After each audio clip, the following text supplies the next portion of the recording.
See, this is the issue with going live with stuff. Did that not work? It says that it's working, but I don't hear it.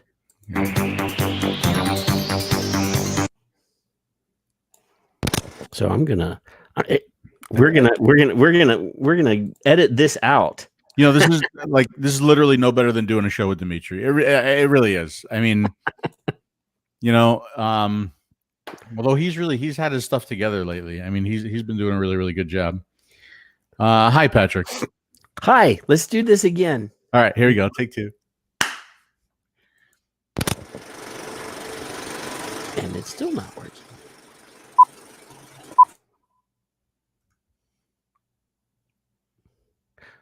Oh, well, let's talk over this. Hey, this is some of the stuff that we'll be talking about tonight. Oh my God, where's Dimitri when I need him most? Actually, he's right here. Hold on, let me get him.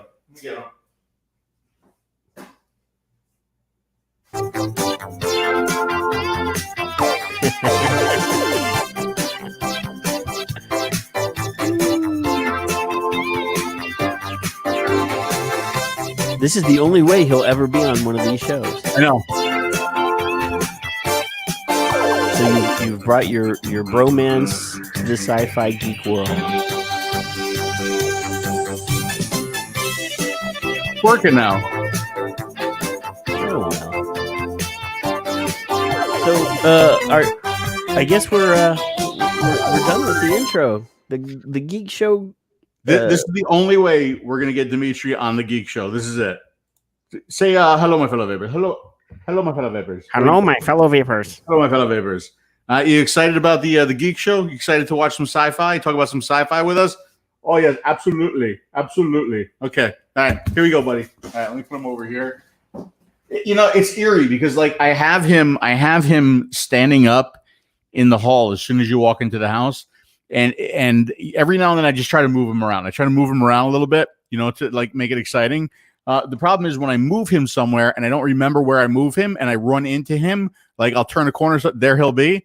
It scares the shit out of me, man. It really does. It's frightening. That is kind of creepy, dude. It's frightening. And I've got a bunch of photos that I have to take. I was going to do a video, but I just take a bunch of photos with Dimitri and I spending the day together.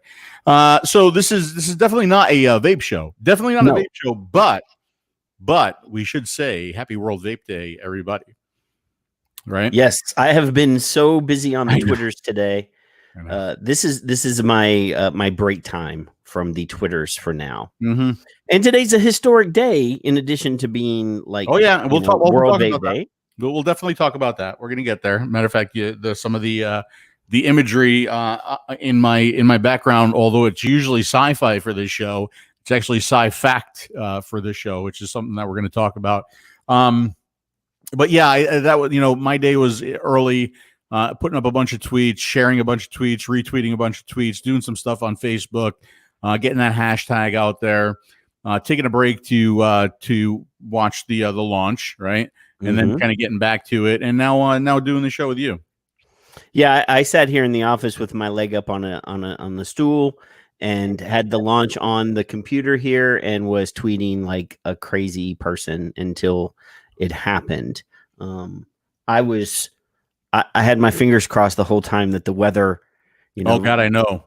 That because they were 17 seconds or something from the last one, the one that was supposed to be done on Friday. Yeah. And I was like, oh, you know, to be that guy, to be those two guys. I mean, there's two guys in the ship, right? To be keyed up like that, to be like, oh, we're gonna go, and then you don't go. I know, you know, not only that, but like I wonder what the price tag on a scrub is. It's got to be in the millions. Got to be, right? Oh yeah.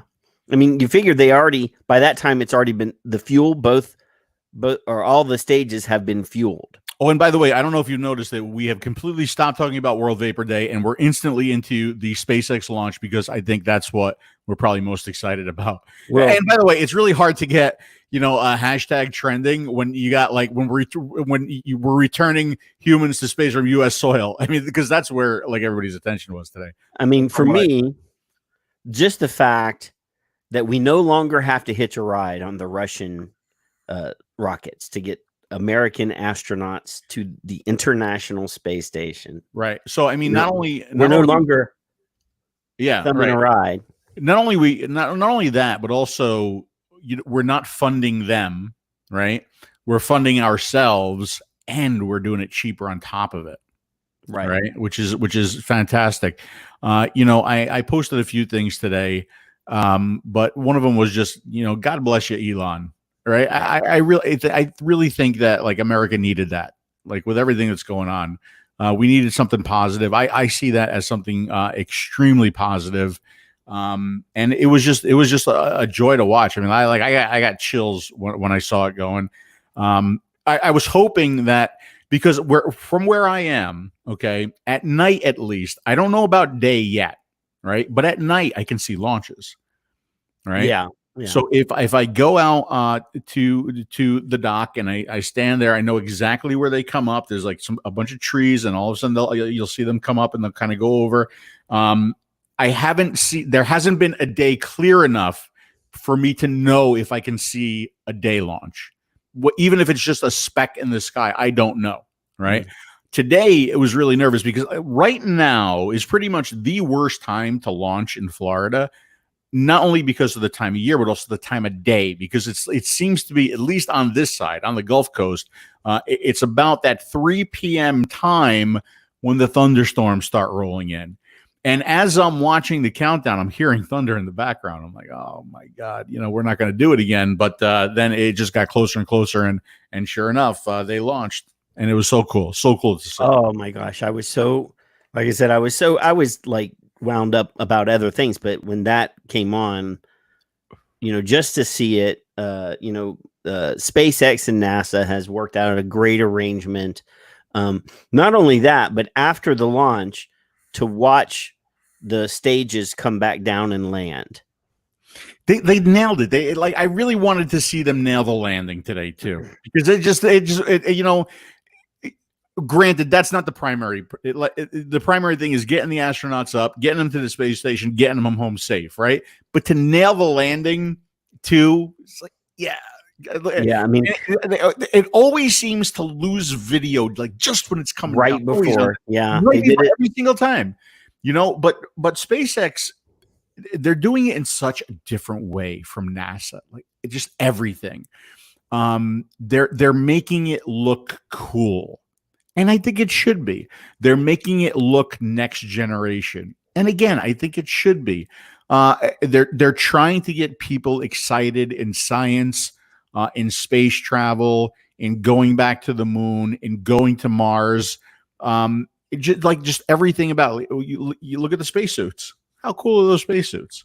The spacesuits were cool, but even like once they were gearing up to launch, like their screens came up. And there are all these, they're touch screens, and I'm the space shuttle generation, and everything in there were buttons and switches still. Right. And everything. To see all of that, when they came out to go to the launch pad and they walk out in those the new generation suits, and you're just like, wow, that is so much different than before. They're not in the giant, pumpkin suits that the shuttle astronauts wore. Yeah. I don't know if you know this. I believe either Doug or Bob, one of the two, was the last astronaut on the last shuttle to the space station. And what they did was they left an American flag up there, right? And when they left the American flag up there, because they knew there weren't going to be any more launches from American soil, manned launches, and they said the next manned launch that goes to the space station gets to take this flag home from the U.S. Right? That's so cool. But it might have been one of the same guys who left it there gets to take it back home now. Right. It's just so exciting to see that. I mean, as somebody that's a nerd, that's a geek, that our heads are in the clouds all the time anyway. To see that we haven't, because there for a while it felt like we were at a standstill. Every NASA mission for the last 15 years or whatever has been unmanned robotic missions going to Mars or going to has all been probes, and just the fact that one day mankind will be back in space, and Trump has said we're going to be on the moon by 2024. I hope so. That's his plan, and then the next step is Mars. Yeah. So I want to answer Mike Peterson. Mike, I watched the SpaceX live feed. Was there something different going on the NASA feed? And I think Mike, I might have told you about this. One of the guys that I watch, and I don't know if you know this, Patrick, too, on YouTube, is Everyday Astronaut. He's really good. He's this young guy. He's super excited, super knowledgeable about space flight, and he explains everything in terms that like people can understand. He covers every launch, if not just by covering it via a feed that he's carrying or actually going to the launch, because he was at this launch. Mm-hmm. And he's high up there. He's high up there because the day of the first attempt, he got to interview Elon and what's the new head of NASA's name? Oh, I saw his face. You know what I'm talking about, right? I saw the interview, but yeah. So he got to interview those two. So clearly, he's got a lot of people, watching his channel. Otherwise, he probably wouldn't be able to do that. But you know what else I noticed too? Because I've watched a lot of shuttle launches from the cockpit, right? And seeing them go up from the cockpit in the Crew Dragon, it looked a lot smoother than the shuttle, like a lot smoother. If you've ever watched a launch of the shuttle, check out, go to YouTube and take a look at cockpit views. Man, when those SRBs go off, when the solid rockets go off, they shake violently. Right, almost all the way.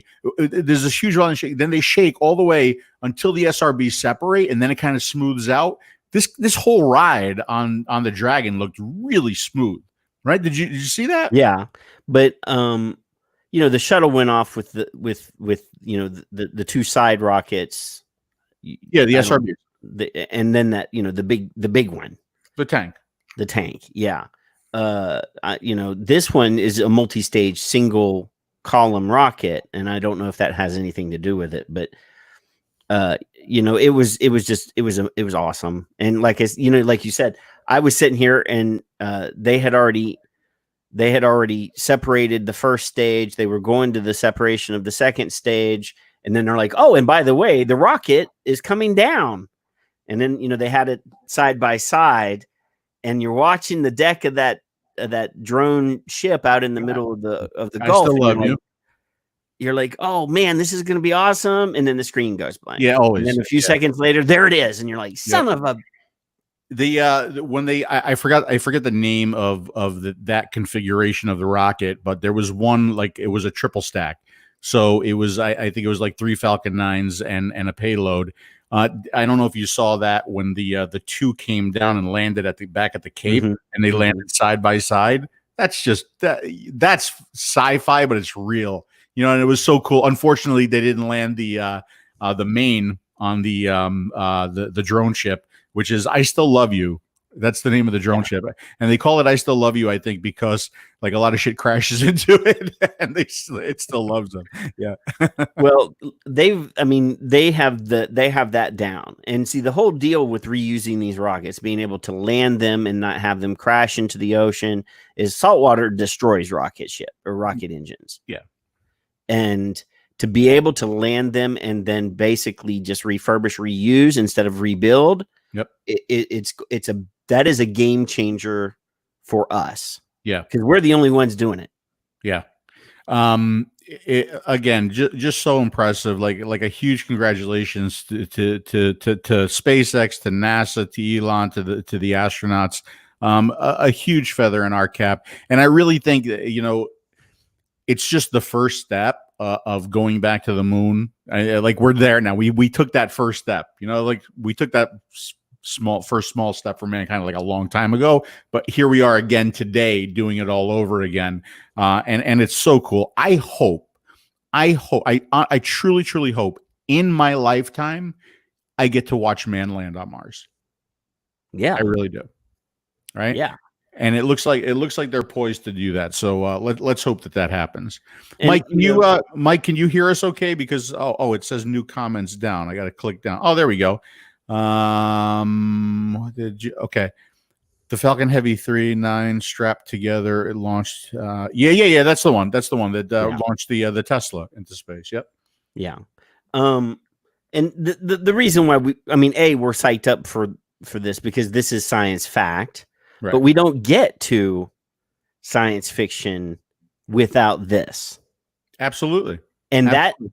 The actual vehicle is so amazing looking compared to, there was a side-by-side picture with the new machine, and I can't remember the new machine right out, for the light. Oh, the Dragon. The Crew Dragon. They had that next to the lunar module, and they were showing them side by side on screen, and you're just like, this is awesome. It's next level shit. It really is. Really, it's futuristic looking, and that's so cool because like the Soyuz is so old at this point, right? Still a reliable workhorse, but old. And if you again, this is something that you go take a look at. Go take a look at YouTube because there are several launches, and you can see inside the Soyuz capsule, and look at how just old it looks and how thrown together it looks, and there's just shit strapped everywhere, buttons everywhere. Not that sleek modern look that we have with the Crew Dragon. Oh, and by the way, did you know that there's the SpaceX has a docking simulator? Mm-hmm. You can dock the Crew Dragon on the space station, basically using almost the same interface that they use, right? I tried that today, and I crashed. Did you crash? I kind of crashed, yeah. Yeah, I kind of crashed. Yeah. That's all right. Yeah. I see you're a red shirt today. Yes, I am. So I might not make it to the end of the broadcast. I don't know. Wouldn't that be funny if I get struck by lightning? That rock monster is going to invade the office right there. It could happen. You got Dimitri might come alive and attack me. Oh you done broke Dimitri now. I broke Dimitri. Hold on, I'll get him. There we go. All right, he's okay. You're all right, buddy. Broke Dimitri. He's okay. So on with the I'm excited. I'm seriously excited about stuff that's coming out. Oh, are we talking about sci-fi? Are we back to sci-fi? Hey, Thomas, how are you, Thomas? Hello, fellow geek. We now that Thomas is here, we can actually transition to science fiction. Okay, and I have I didn't do as much research for this show as I did the last show, but I did catch up or watch a whole bunch of sci-fi programs that we'll talk about. And I tried. What was the name of that book last show that you? The Stars My Destination by The Stars My Destination. Okay, I couldn't do it. I couldn't. Yeah. It did not capture my interest. I just couldn't do it. But the whole idea of jaunting, right, is basically you think yourself to another place. Yeah. Right. That's it. It's just you use the power of your mind and you think yourself to a different location. You could actually move through space and you could land someplace. And I really worked on this. I tried, and I tried to use my power and my mind to jaunt to another location. Finally, it happened. Whoa. Unfortunately, where I landed was in Dimitri's bathroom while he was taking a shit. And then you panicked and jaunted back. Unbelievable. That's the best that I could do. That was the best that I could do. So yeah, I will never jaunt again. Never. Because it was scary. Yeah, it was sci-fi horror. Yeah. And actually, Thomas, that's one of the shows we'll talk about. Yes, it is. Yeah, you talked about that to me just a few minutes ago. Yeah, how about that? So, what I mean of the shows that are returning, that we know that are returning, that have announced that they're returning, or the ones that are coming out, which ones are you like the most excited for? Mandalorian. Well, yeah, okay. Yeah, I And mean, then, Mandalorian. I mean, the ones that are like the new seasons or new shows. well, both. One returning shows that have announced that they're going to be returning, Okay, well, I mean, and wow, and you gonna be okay? new shows. Yeah, I just had a faux pas here. All right, so all right, so I think obviously, Mandalorian. I mean, that's probably top of the list, but very close. If not, maybe even a little bit above the Mandalorian is the Orville. I can't wait for the Orville to come back. Oh yeah, and we've talked. I mean, both of us have talked Yes, in depth, absolutely, on the greatness of those shows. Very, very excited for the Orville to come back. Very excited for the Mandalorian to come back. You know, a couple other things. Stranger Things. You know, I'll watch it again. Why not? The Boys. Oh yeah, I'll watch that. You know, excited to see Picard come back and see where they take that show, especially since, and I talked about this in prior Geeks-R-Us shows, is that it's not episodic. It was more like season-sodic, right? Yeah. Whereas they had a concept and they carried that concept through the season and they finished it at the end of the season, right? Right. So it's not like Discovery, where it just fucking goes on and on and on and on, you know. And it's like, if you don't, you almost have to like recap the previous seasons before you start the new season.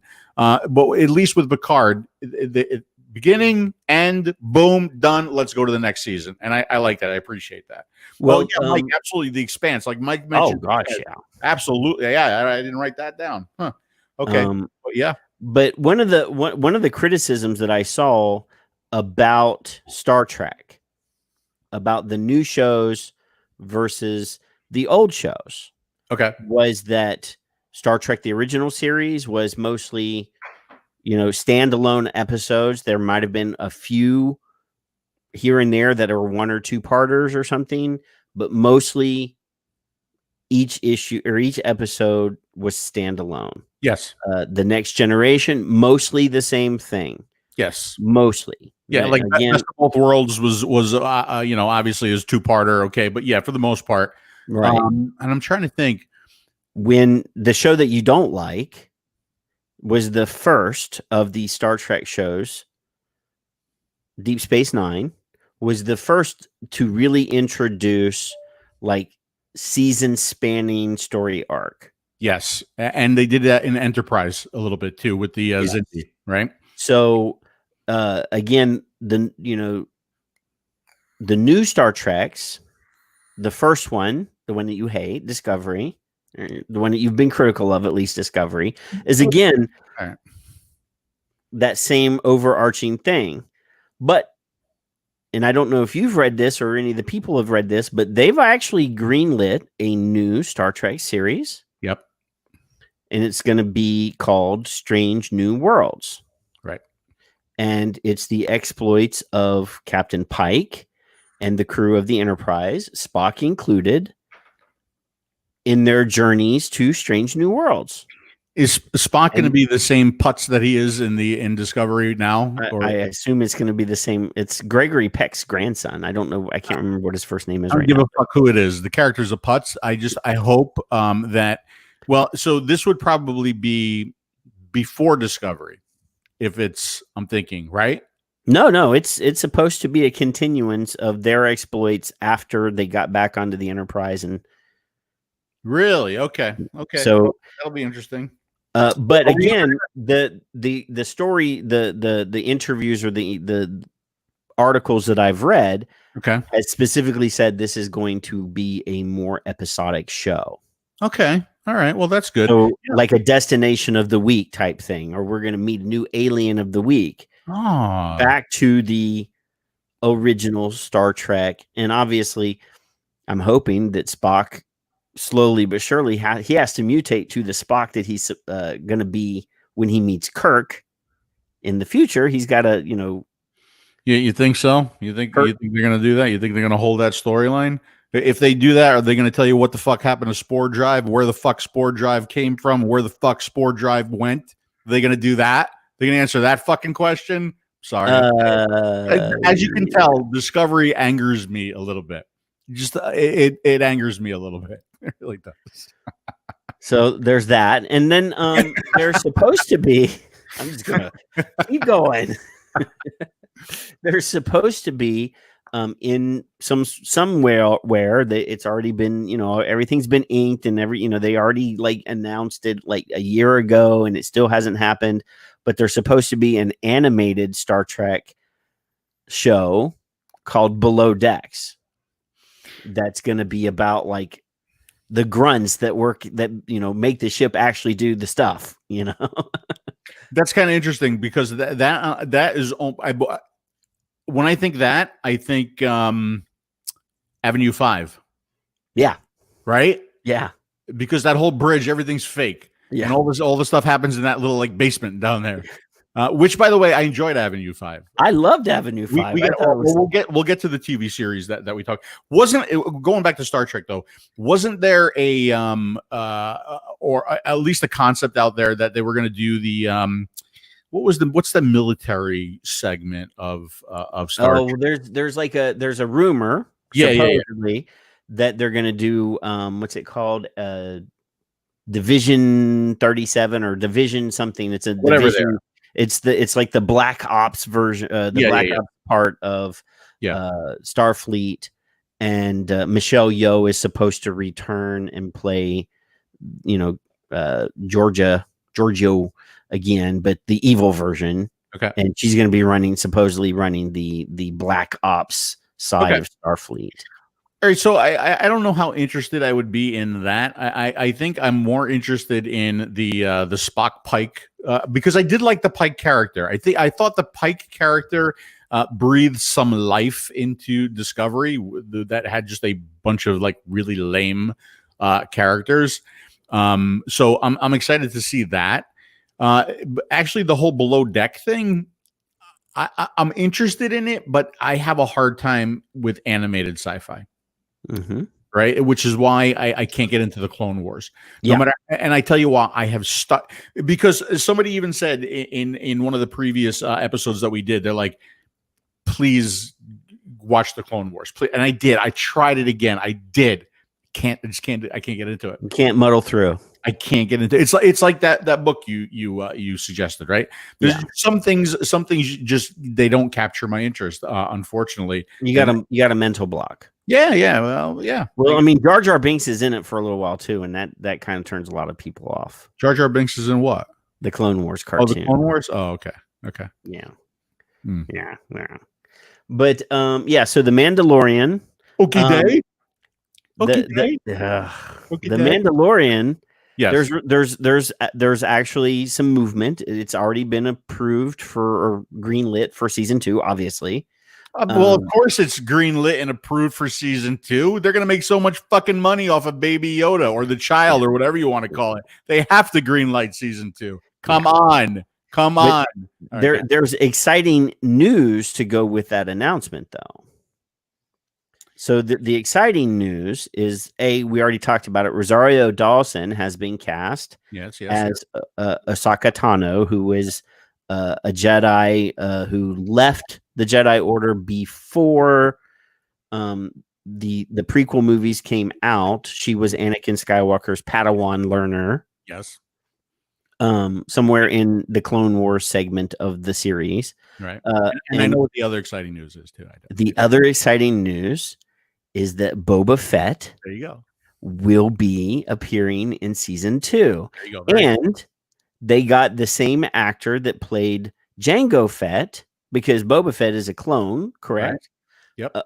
The same actor is going to play Boba Fett in The Mandalorian that played Jango Fett in the prequel series. Kind of cool. I'm wondering, how they can't. So the question becomes, why do they do that? Why do they do that plant? That's what I think. Is it to keep interest going in The Mandalorian, or is it to spin off another series? I don't know. So if you go to YouTube, there was a rumored George Lucas conceived TV series for Star Wars that was going to appear, and it was I can't even remember the exact name of it anymore, but it was going to be about like the seedy underbelly, and it was going to be like the rebellion, like working in the shadows, and a lot of like bounty hunters and things like that. And there's actually test footage on YouTube of real official test footage. And I actually saw that this week, and I forgot to write it down, but it is worth going to YouTube and looking for it. Obviously, they're not going to stop with just The Mandalorian. Oh no, they can't. Well, absolutely they can. I mean, Especially they have a whole only, network to run now, right? If they're only making 13 episode series, they have the crew, they have everybody there. They just bring in some new actors to play new characters and just keep steamrolling. When The Mandalorian's over, whatever, the Bounty Hunter show or whatever. Well, I mean, they have to, and I think two of the big reasons, right? Number one, they have a network to run, and that network counts on subscribers. You have to get subscribers, right? So you got Disney Plus, and they have to keep providing content to that to keep that alive and going. The other thing too is, I'm sorry, but you don't invest in an amusement park unless you plan to keep that going, right? So I mean, those two things alone tell me that there will be more Star Wars coming. I just wonder when we're going to get back to the big screen and what they are going to do. Not so much with Rey, but Finn. Finn is an unfinished story. Well, we already know. First, we already know that Kenobi is going forward. Kenobi's happening. There is a Cassian, what's his name? The smuggler character from Rogue One. They're doing a spinoff with that character. That's already been announced. So that's not a rumor. That's actually been announced. So those two Star Wars shows are going to happen. I don't know, what the overlap is going to be. I mean, the COVID pandemic thing sort of screwed up a lot of these shows because damn you COVID. You can't go into production on one of these films because their actors are going to have to be closer than social distancing will allow. So that screwed a lot of shit up. That's why projects that were supposed to be, and some of these projects were already canned and ready to go, but they were scheduled for later, and then they went ahead and put them out. Some of them were halfway through a season and had to stop production, and they're sitting on half a season or whatever before they can't finish the whole season or whatever they normally do. Normally they do like 5 or 6 episodes out normally, but if they had done that, they'd be, we'd still be halfway through a season and we're still locked down and they can't finish. So they've canned a lot of stuff. So a lot of the stuff that was upcoming has already happened. And some of the stuff that's upcoming has been pushed back. Disney Plus, they have a lot of money invested in Marvel. They have a lot of money invested in Star Wars. And, they're sitting on this stuff that's halfway through production or is in the can and they can't do post or whatever. So Loki with Marvel. Yeah. Mm-hmm. They had Hawkeye TV show. There's the Falcon and the Winter Soldier, WandaVision, and then they have another one called What If that are all in some form of completion or in pre-production, post-production, whatever. So there's a lot of stuff. What about She-Hulk? You forgot about She-Hulk. Oh, I forgot about She-Hulk. That She-Hulk hasn't even been officially cast yet. Good. Okay. There's a whole bunch of rumors about who and what and when and why. One of the ladies that was rumored to be She-Hulk is now rumored to replace the woman that played Batgirl or Batwoman on the CW series. So there's a lot of background going on because nobody knows what the hell's going on. And hey, if you guys are hanging out, if you are here watching, please interact with us in the chat. We're watching the chat. Thomas has probably one of the greatest money making ideas ever for Disney, and it is the Jar Jar Binks spinoff. Right? I think clearly that would be a huge success. Right? Clearly, that's a Canadian idea. Well, yeah, absolutely. Well, Okie day. Okie day. Okay, day. Actually, yes. Thomas also mentions the Punisher, and actually, there is an entire, things that have been optioned that are in some form or other, and Marvel has already moved ahead or announced that they were looking into doing, and this is not your world, this is comic world, but they're doing a Midnight Suns comic book, TV series on Disney Plus. So they're talking about doing the Ghost Rider, Punisher, because they're doing the Morbius, the living vampire Morbius is a Spider-Man universe character. So Sony is making that one. It's already done, but it hasn't been released. So they're actually moving into those darker characters. So I wouldn't be surprised because there's a lot of rumors that a lot of the characters and actors that were in the Netflix Marvel shows are being picked up or optioned for Disney Plus or to play characters in MCU movies in the future. So I wouldn't be surprised if we see a Punisher show or a Punisher cameo in some sort of MCU movie or show in the future. Bruni has a good idea too. Yoda's teenage years, kind of like Groot, right? Kind of like right. We saw Groot as an adult Groot, and then we saw Groot as a baby Groot, which was like by far, I think, the best, the Groot. Cutest, yeah, the cutest. And then we see Groot teenage years. You know, it's funny. If we lived in a perfect world where we could do and get away with anything, I was going to have an e-liquid line. And the e-liquid line was going to be called I Am Groot. And all of the flavors were going to be named I Am Groot. Exactly the same. So you would have to buy them all and you have to try them to figure out which I Am Groot that I liked, right? I think that's good. That's a good idea. But so all of that stuff is in the rumor mill or in the there's a period of time where Marvel couldn't touch the Netflix characters. Even though they own the characters, but the TV rights were in limbo, and supposedly Marvel has their rights back for those characters. The Agents of S.H.I.E.L.D. TV show has one more season, and then it's done. But they're already talking about moving some of the characters from Agents of S.H.I.E.L.D. into Disney Plus shows. So, yeah, Thomas says that he thinks the Punisher is too dark for Disney. But if you go to Disney Plus and look, they have their entire collection, whether it's movies that Disney produced or shows that are produced under their umbrella of other production houses that they own. And if you look, The Mandalorian is pretty violent and dark. Oh, yeah. I don't imagine that Disney's gonna balk at doing a violent or dark show. Obviously, especially if it's going to be under the Marvel tab on the Disney Plus. Yeah.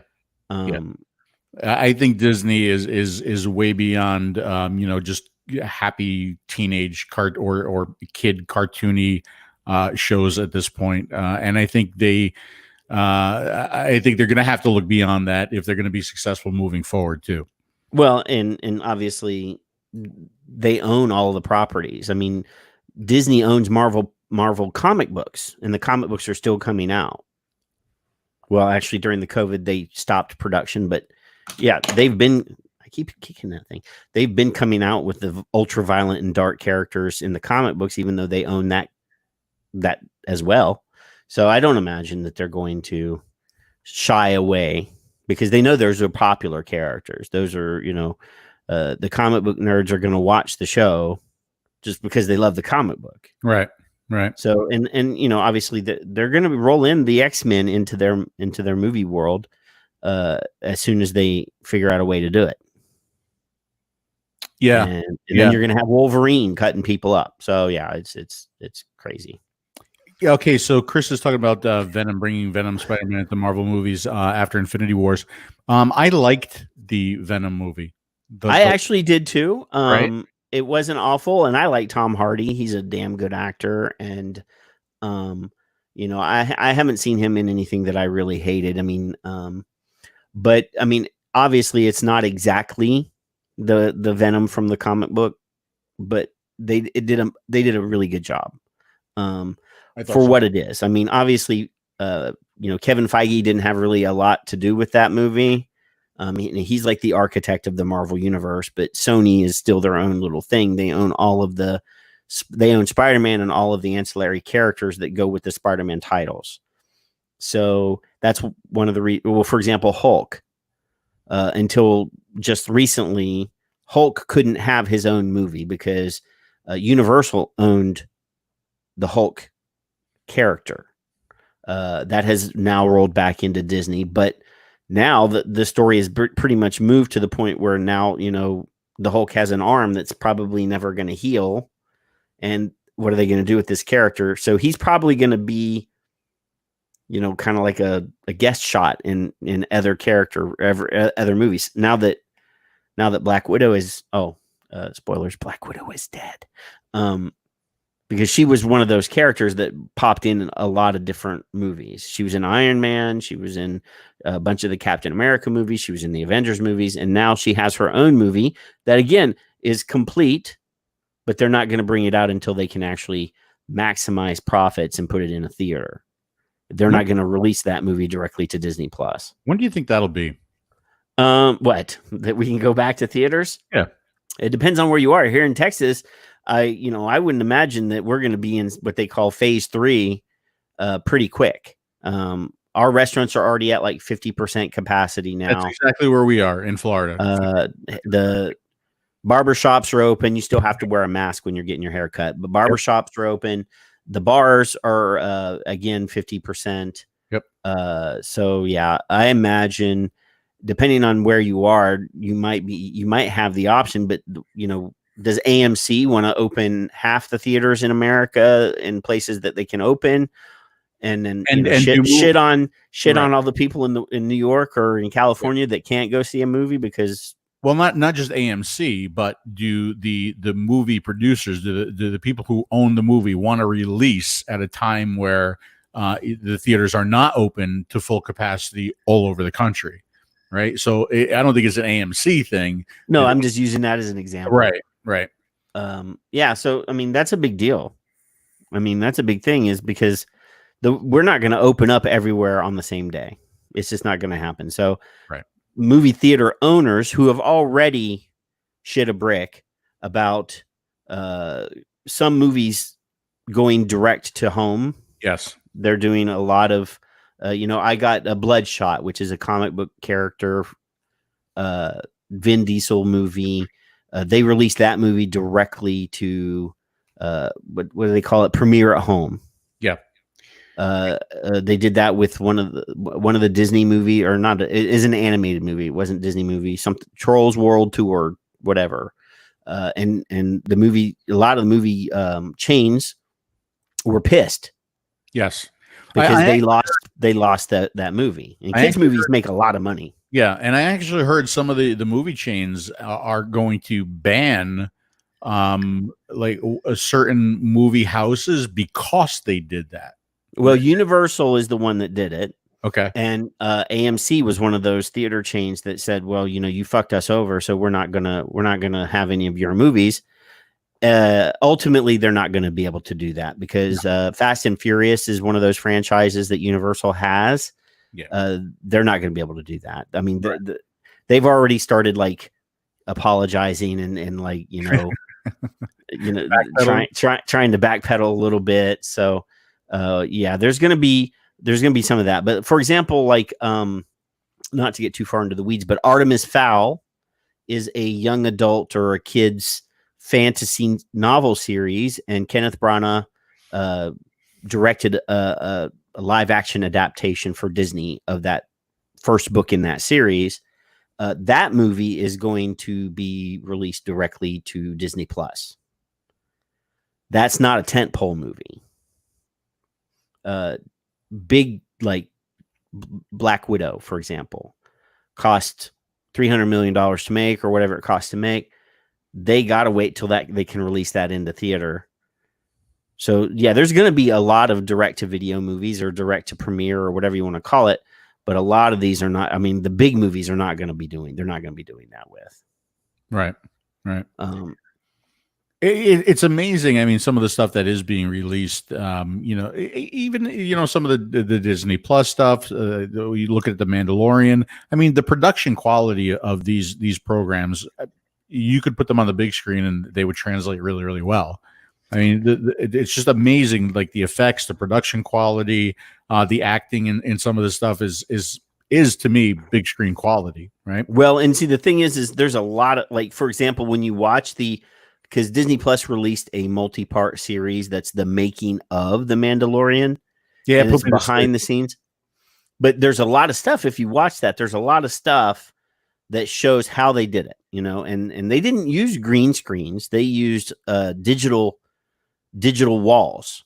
Oh, the production is huge. I did watch. I did watch some of it. Right, some of it put me to sleep. I did watch some of it, but when you see what goes into creating those episodes and creating that show, it's unbelievable. I mean, and it's not just that one show, though. See, like I said, is they've invested in the infrastructure to produce more.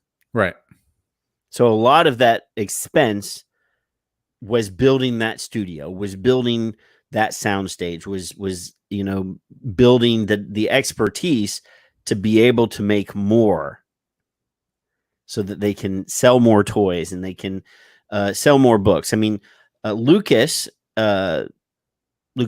and Disney now, they just had, right before the COVID thing happened, they did a summit, and they had science fiction writers, comic book writers, filmmakers that they had hired for the Star Wars universe, all to go to, a hotel somewhere, or all to go to a conference center somewhere, and spent like 2 weeks developing creative ideas for their next step. So what they did was they said, okay, well, we know what happened during Star Wars. We know what happened after Star Wars, and we have the mythology in place for a lot of stuff that happened after Star Wars. So what we're going to do, because Mandalorian takes place in between Jedi and the first Rey movie. What was that called? The Rise of whatever. What was that first one called? I don't remember.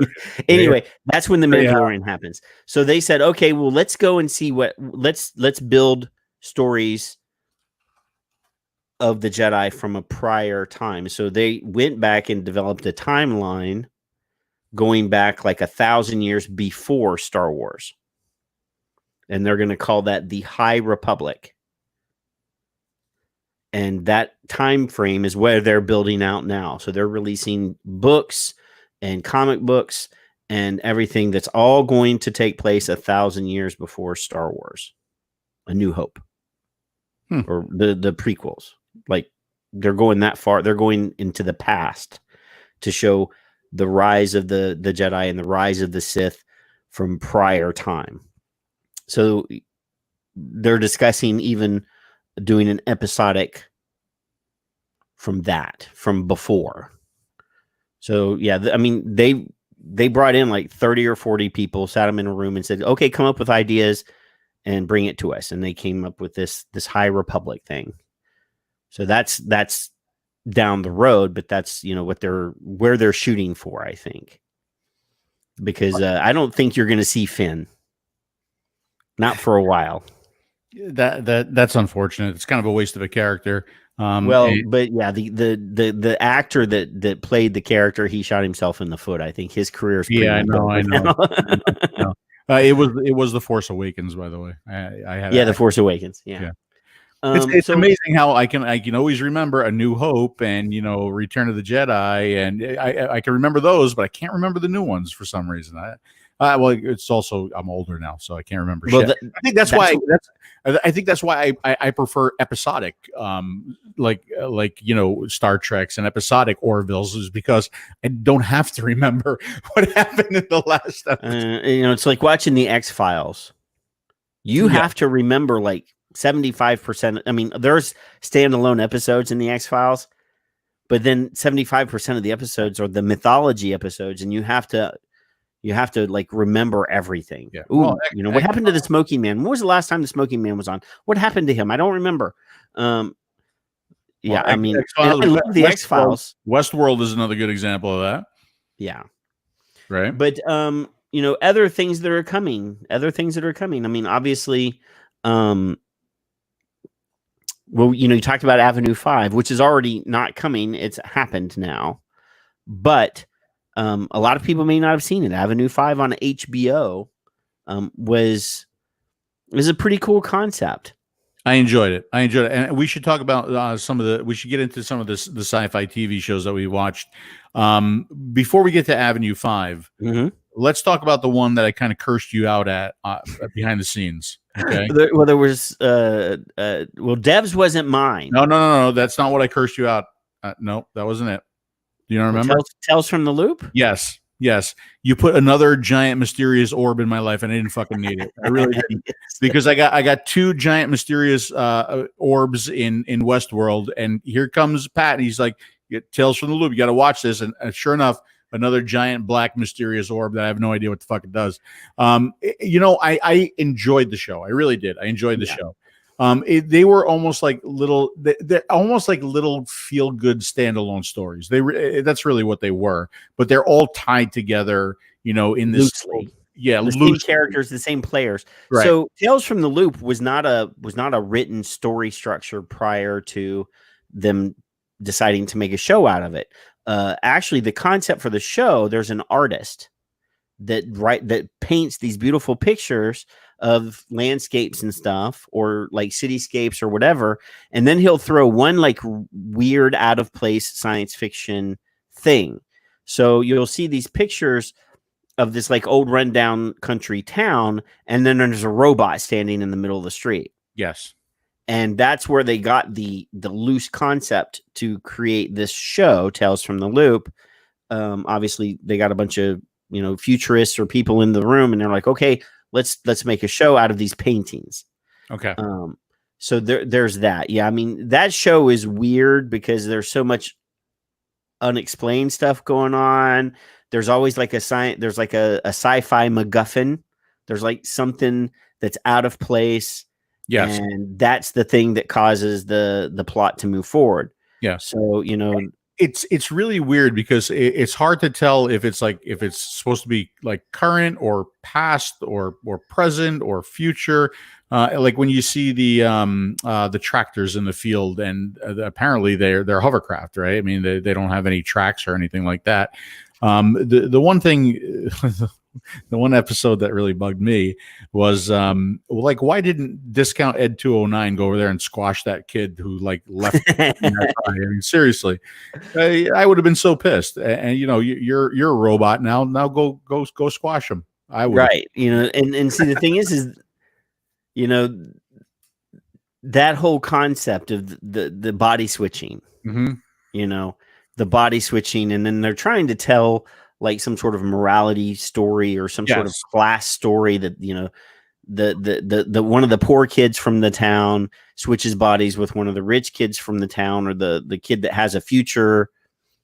And then first he realizes that he's out of place, but then he likes it so much that he won't go back. Right.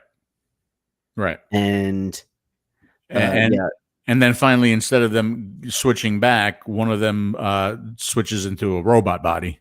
Yeah, well, that's the closest body that was nearby. So that's what he wound up being in. But yeah, they are, in a way. Again, like you said, they're loosely tied together. Hopefully there will be another season. We'll learn more about what the mysterious orb is, right? Because I need somebody please fill me in on the mysterious orb so I could sleep at night. And but in a way, okay, in a very, very loose way, it reminded me of Star Trek a little bit, original Star Trek, where it was kind of episodic with a nice little morality message in there, in a way. Mm-hmm. Right? And that's how I felt about it. It was kind of like a feel good. Everyone would have like a little feel good aspect to each one of the episodes. So I actually enjoyed that. I did. I enjoyed that. But it's weird. There's a lot of like Absolutely head scratching moments, and you have to go, okay, what the hell did that? What? But hey, yes. Before we get to the next program that I want to talk about, what's your take on how Netflix releases a TV show series or season where they release all of the episodes at once? Do you like that? Yes. Yeah. I do. Because then, when you're a kid, like for example, I'll use this V, the TV series that was on when I was a kid. V, when you're a kid, that anticipation is awesome. Like you're so excited, you're hot, and you just can't wait for the next episode to find out, if the powder is going to kill the visitors or not, or whatever. Are the people going to find out that the visitors are actually lizards under that fake skin? But as an adult, we're rushing for instant gratification. We're rushing to finish this one. And for example, I went ahead because I have a TV in my office, but it's a Wi-Fi TV, and for my convenience, I purchase a lot of shows. It's Snowpiercer, which we'll talk about. Snowpiercer is on right now, so only the first 2 episodes are available. I mean, I purchased the whole series and I've watched the first 2 episodes, but now I have to wait. Right. And that kind of annoys me now. This is interesting. Okay. Because I'm going to tell you why it works for me, why it works really, really good for me is because, and maybe other people have this issue too, whereas your memory is not good as what it once was. Right. So if something is not episodic, right, if something depends on the last episode, you don't have to wait that week and you're like, shit, what happened last week? I got to remember what that was. You could continue to watch if you have the time, of course. Right. And you kind of don't get lost. You kind of stay with it and you stay focused and you stay interested. That's kind of what I like about it. That's really what I like about it. Yeah. And like, for example, I didn't get Disney Plus when The Mandalorian first came out. I waited for it all to be done and then got Disney Plus. Yeah. Okay. There you go. And watched it all back to back. I mean, the episodes are only like 28 minutes long. So, you can sit down in an afternoon and, it's done because it's not hour-long episodes. That's actually one of the good things too about some of these new services is that there's no commitment, right? Right. It's not like cable. You're not locked into anything. So like you can actually wait. Let's say you wanted to watch The Mandalorian. You can wait for all of the episodes to come out. You can get Disney Plus. You can watch them all. You can cancel the service and you could get it back the next time all The Mandalorian. Right. Or when Marvel starts spitting out shows, you can wait for 6 or 8 months until 3 or 4 shows have all their episodes uploaded. Right. And then pay for it for a month and watch all the shows that you might be behind everybody. You won't have anything to talk about at the water cooler. Yeah. But right. Just don't spoiler alert, right? Spoiler alert. Yeah. But there's that. So what was the other show? So that was Tales from the Loop. The other show was Devs. Wasn't it? You didn't recommend Devs? Well, somebody in the chat room mentioned it. I had already seen it. Okay. I think it was Paul. Paul might have mentioned it. Well, whoever recommended Devs, I enjoyed the hell out of that. It was a damn good show. I thought it was really good. And I didn't think it was as difficult to follow as everybody was saying that it was going to be. No, but I think there's a lot of there's a lot of stuff going on. on Oh that yeah, show. absolutely. There's a lot. That's a very dense show. I was hesitant to suggest it to you because you said The Expanse was too much for you, and that's a dense show, but it's not nearly as dense as Devs was. No, I was okay with it. And again, you know what? I think part of the reason why is because I got to watch the whole season. Right. I Yeah. just watched the whole season. And Maybe, that's a limited series, so right, it's only going to be like 8 episodes or whatever. right. But I mean, I think the premise is really interesting. It's a little matrixy, right? A little bit matrixy, but I thought it was really cool, and I thought it's worth a watch for any sci-fi fans. I think you'd And enjoy Nick it. Offerman, if you know, Nick Offerman is the I can't remember his name. He's the millionaire that owns the software company. Yeah. Okay. So Nick Offerman normally plays in comedic stuff. Like he was in Parks and Rec. Like he's married to Megan Mullally, who they do the was it called Sling? Is that what it's called? The commercials for Sling, which is a streaming TV show that everybody's talking. They make you think you're talking about swinging when they invite you to come over and sling with them. Yes. So yeah, I mean, and you're like, this guy is so out of place, but then he does such an amazing job in that role. I mean, Okay, so like I didn't I don't follow the guy, right? So I've never seen him. Maybe I have. I don't recognize him or don't make the connection. But I never saw him in that comedic role. So for me, he was fantastic in that role. Yeah, but I mean, it's like when you see Robin Williams, when Robin diverted from doing like strictly, Mork and Mindy comedy type stuff, and you see him step into a dramatic role, and you're like, right. Holy crap, he's awesome. Yes, I agree. So yeah, that just kind of blew me away. So John put something down here, and that's another show that I was considering. Did you watch any Altered Carbon? I watched both seasons of Altered Carbon. Yeah. So I don't want to ruin it for you, but essentially in the future, they've developed a technology that allows you to download your consciousness into other bodies, essentially. Okay. So the rich people that can afford it are essentially immortal because when their body starts to fail, they've got skins, is what they call them. They got more bodies. They clone them a body, or they genetically engineer them a better body. And it's and it's a series of books as well. The main character is from a militant anti-technology group, but he also is those are the same people that discovered the technology to allow people to do that. Okay. So they can they can actually go across the universe. They can be transmitted across I mean, it's a cool concept. And the idea is that they can actually have different characters or different, a different skin. And that's one of the things is season 1 is one actor. He's the guy that played in RoboCop, and he played in the remake of RoboCop. Joel Kinnaman is his name. And he plays in a bunch of stuff. Okay. And the second season is the guy that played the Falcon in the Marvel movies. Okay. So is it worth the watch? I mean, the first season is better than the second season. Okay. But it's a good concept. It's good action. And, obviously there's sci-fi stuff going on. There's no spaceship battles or anything, but. Okay.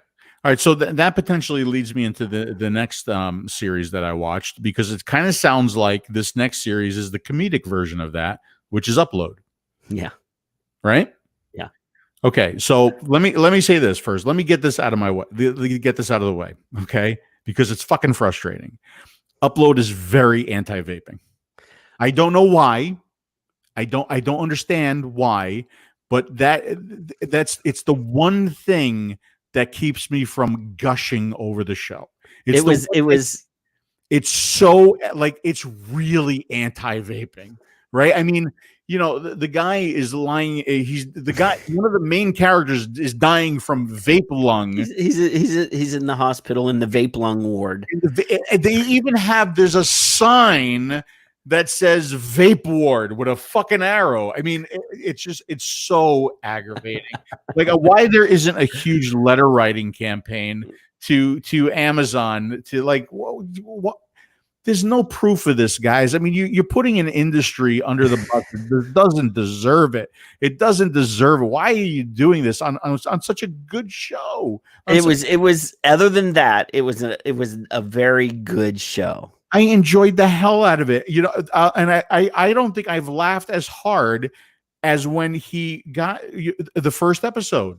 The first episode when they like his head explodes, his body falls into the thing, and when he's pissing in the urinal, I was laughing my ass off. That was so good, and it was so funny, and it was so enjoyable. Can't wait for it to come back, but please, enough with the anti-vaping stuff. My God, the vape lung ward, and they do point it out like once or twice in the first couple episodes, but then later on they really don't bring it up after that, but it's still kind of hanging in the background because they keep talking about, him dying. Yeah. And you're like, oh, well, he's dying of vaping, even though they don't say it, but yeah, it is annoying.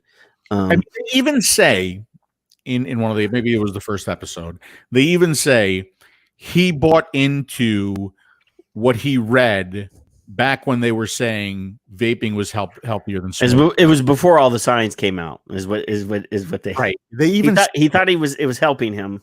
That's just like, especially me. Of course, that's gonna really twist my nuts, right? Like, so that was aggravating, and it was something that was so aggravating to me right in the middle of a show that I really enjoyed. So it's like, oh man, that's the only negative aspect of the whole show. The only one. It was extremely well done. Yeah, except for that. For most people, who have no skin in vaping, who cares, right? And of course, it's but it is anti-vaping. It's going to prevent people from finding vaping if they smoke and they've tried all the cessation devices and nothing's worked. Well, they're going to make think about vaping, but they watch this and they're like, oh, well, I'm going to die if I do this because the show says it's going to happen. So yeah, that was just really frustrating. But I can't wait for it to come back because I'm going to watch it. Yeah, watch it. Yeah. I mean, but there's a lot of stuff that I watch on TV and I'm like, why did they do that? I know better than that. That's but that would never happen. Oh, they killed a guy with a bullet made of meat, or and you're like, that would never happen. Yeah. So yeah, I mean, there's a lot of stuff that but yeah, that was. I mean, it was well made. The actors were good. Yeah. The cast was excellent in that show. So yeah, I mean, I laughed my ass off while watching that show. Right. It's really good. It's really enjoyable. I mean, I highly recommend it, but get off the fucking anti-vaping stuff already. Leave it alone. All right, let's see what else. All right, so Avenue 5, we kind of talked about that. I did watch that. Really, really enjoyed that. But I like Hugh Laurie, right? Yeah, I mean, House was one of my favorite shows. One of my absolute favorite shows, and I tell you what, I never forgot.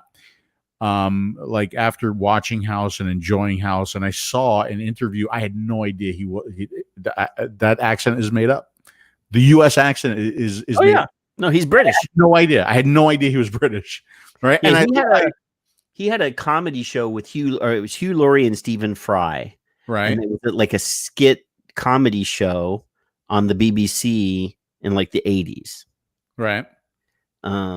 And it was funny as hell. It was like, yeah. Because we in America see him as House. Yes. Yeah. I loved House. I mean, I loved that series, right? I was very, very disappointed to see it go off.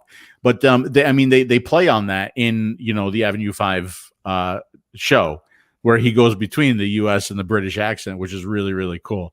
Yeah, I enjoyed that. A lot of funny stuff in that too. Kind of a fun concept. It did remind me a little bit of Lost in Paradise. Yeah. Right. a little bit. But I mean, there's so much stuff that that is so wacky and out there. I mean, the whole concept is that a Richard Branson or Elon Musk billionaire in the future builds a cruise liner in space. Yep. And they're on a cruise, and there's an accident. Something happens, and the ship goes off of course, and they're like, 10 years off course or whatever. And they can't get back on course. And they have all these little hijinks from one episode to the next. And, the episode where the shit shield, and they're flying around with this like ring of shit just circulating around and then but they keep adding to the shit that's circulating around the ship. Yeah. There's like dead bodies now. There's like body parts. There's shit. There's all this stuff that's going around the ship, man. It just keeps getting worse and worse. And then they decided to make a light show in the shit ring.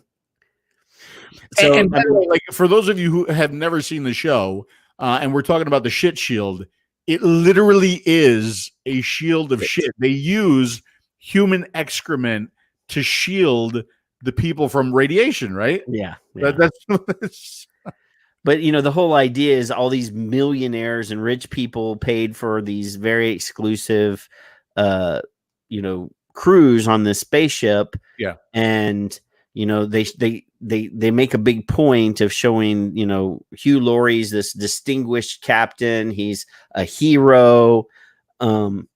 They go to the bridge, and all these people, it's pristine and shiny and white, and everything's perfect. And all of the crewmen have, their hair in exactly the right spot, and they have, perfect diction. And then they come to find out that everybody on the bridge is an actor. It's all fake. And the people that are actually running the ship are in this dingy, dirty looking, cabin in the, under the decks.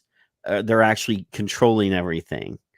So yeah, I mean, and they're all, geniuses, and the people that are, the actors that are playing the crew are like, they're just like, oh, well, this is my part. I'm playing a part, Yeah. They've built all these legends. So definitely good. Definitely something worth watching. And so I know the what is it? Shadow Chaser? What is it called? The train series? Oh, Snowpiercer. Shadow Chaser. I was fucking close. Yeah. So I do want to check that out. I'm looking forward to watching that. And of course, I started watching Space Force because they released Space Force. Not very sci-fi-y. No. Right? No, not really at all. It's like SpaceX. It's sci-fi adjacent. It's Yes, kind of poking fun at you Trump Space Force and everything, but good little stories in there. I've only been through 3 episodes now. Laughed a couple of times. It seemed okay. The end of the first episode is hilarious. Describe the end of the first episode. Well, the end of the first episode, the whole episode of the first episode is the launch of the satellite, right? Mm-hmm. And everybody's like, "Oh, you need to cancel. You need to cancel. You need, blah blah blah." He's like, "No, we got to, And I don't want to ruin it for everybody. I mean, there's gonna be some spoilers. There's some spoilers here. Yep. And he sticks to his guns. He's like, I know we've had some setbacks, but we're gonna do this. We're not backing down. We got to take the chance.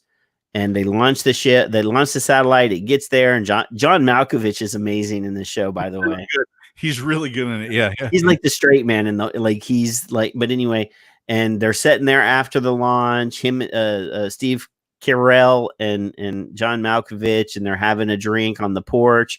And there's a telescope there, and they look at the telescope, and they're like, "Oh, there it is! I can see the satellite." And while Steve Carell is looking into the eyepiece, a Chinese satellite comes by and stops right behind the little American satellite and clips its wings off, clips the solar panels off. Yep. And then flies away. And he's like, "Mother!"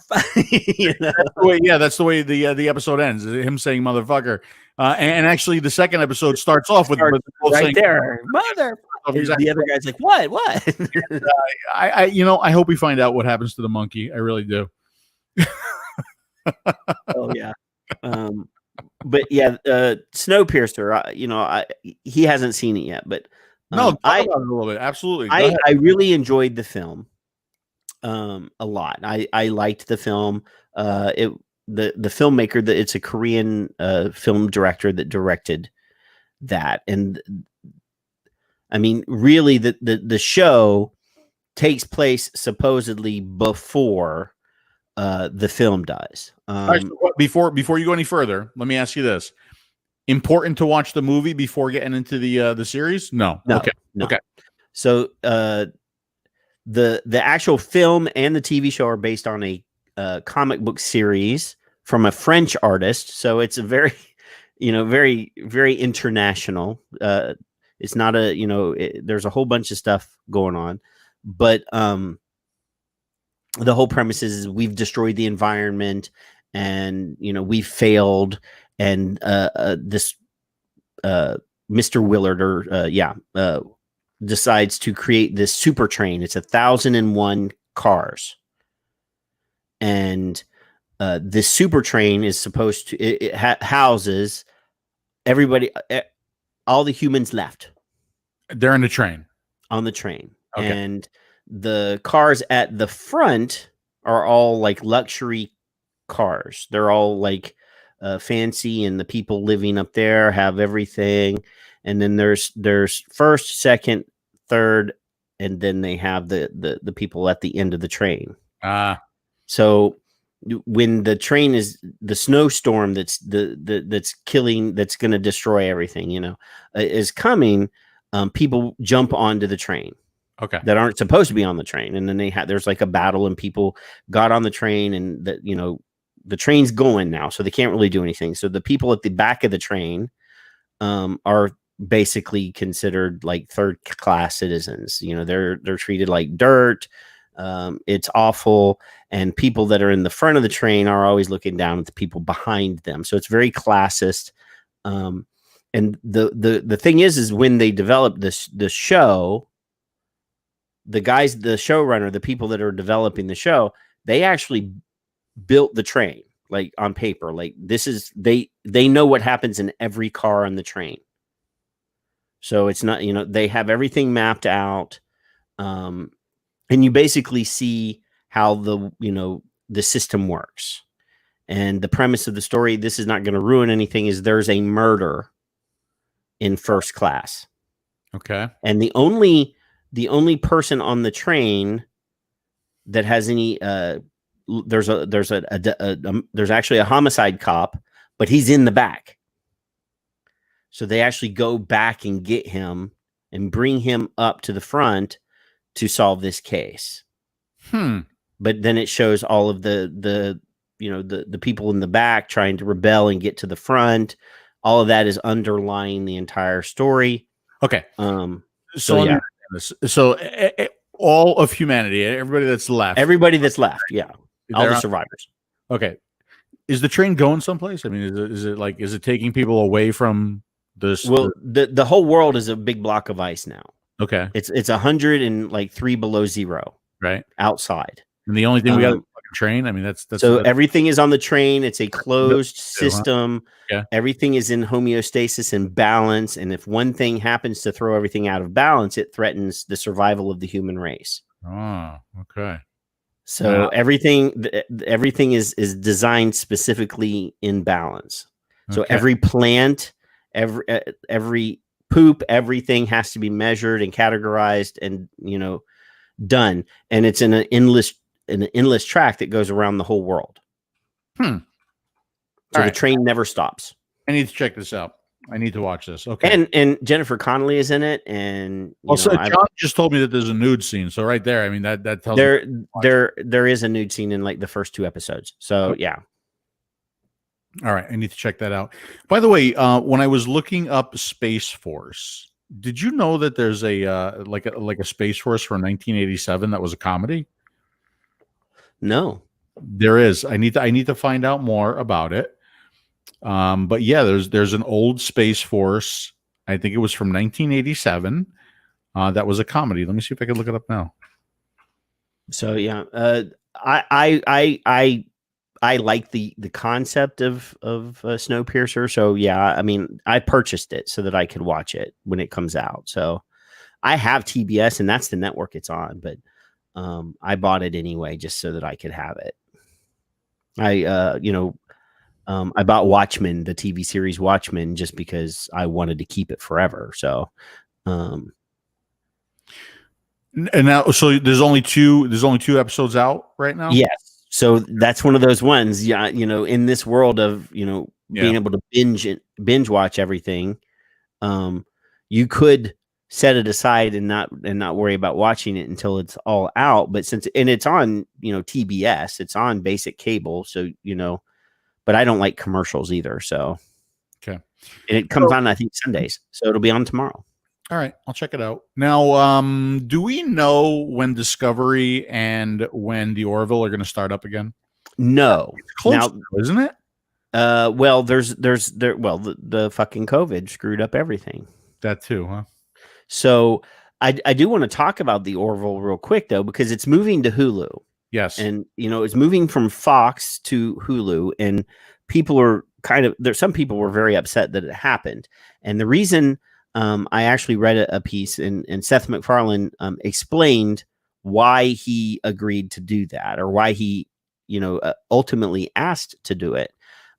Because the Orville is such a niche, and it's a neat show, but obviously there's a very limited number of people that are going to view it. People typically we're viewing it on streaming services anyway, but they get to a little bit more creative freedom with the way they do ad buys and sells for TV shows is different. So the length of the show, the actual length of the show, he gets more time on Hulu. So he gets like 8 more minutes of content. So he could actually shoot that show and target a runtime 8 minutes longer than he could on network TV.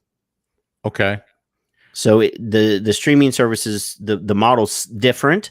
So he has a little bit more leeway with the run times of the episodes. Some of them can run longer than others, and some, and they just, you don't have to worry about what's coming on after it because it's on a streaming service.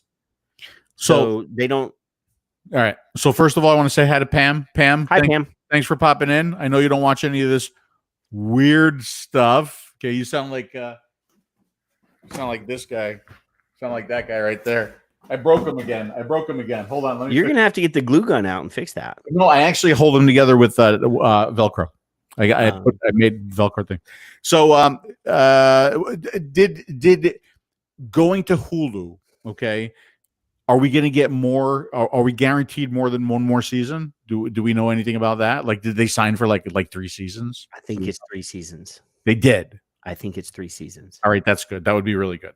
Yeah, I mean, obviously, for me, it's no big deal because I get free Hulu with my cell phone provider, so it's like I get that streaming service without having to pay for it.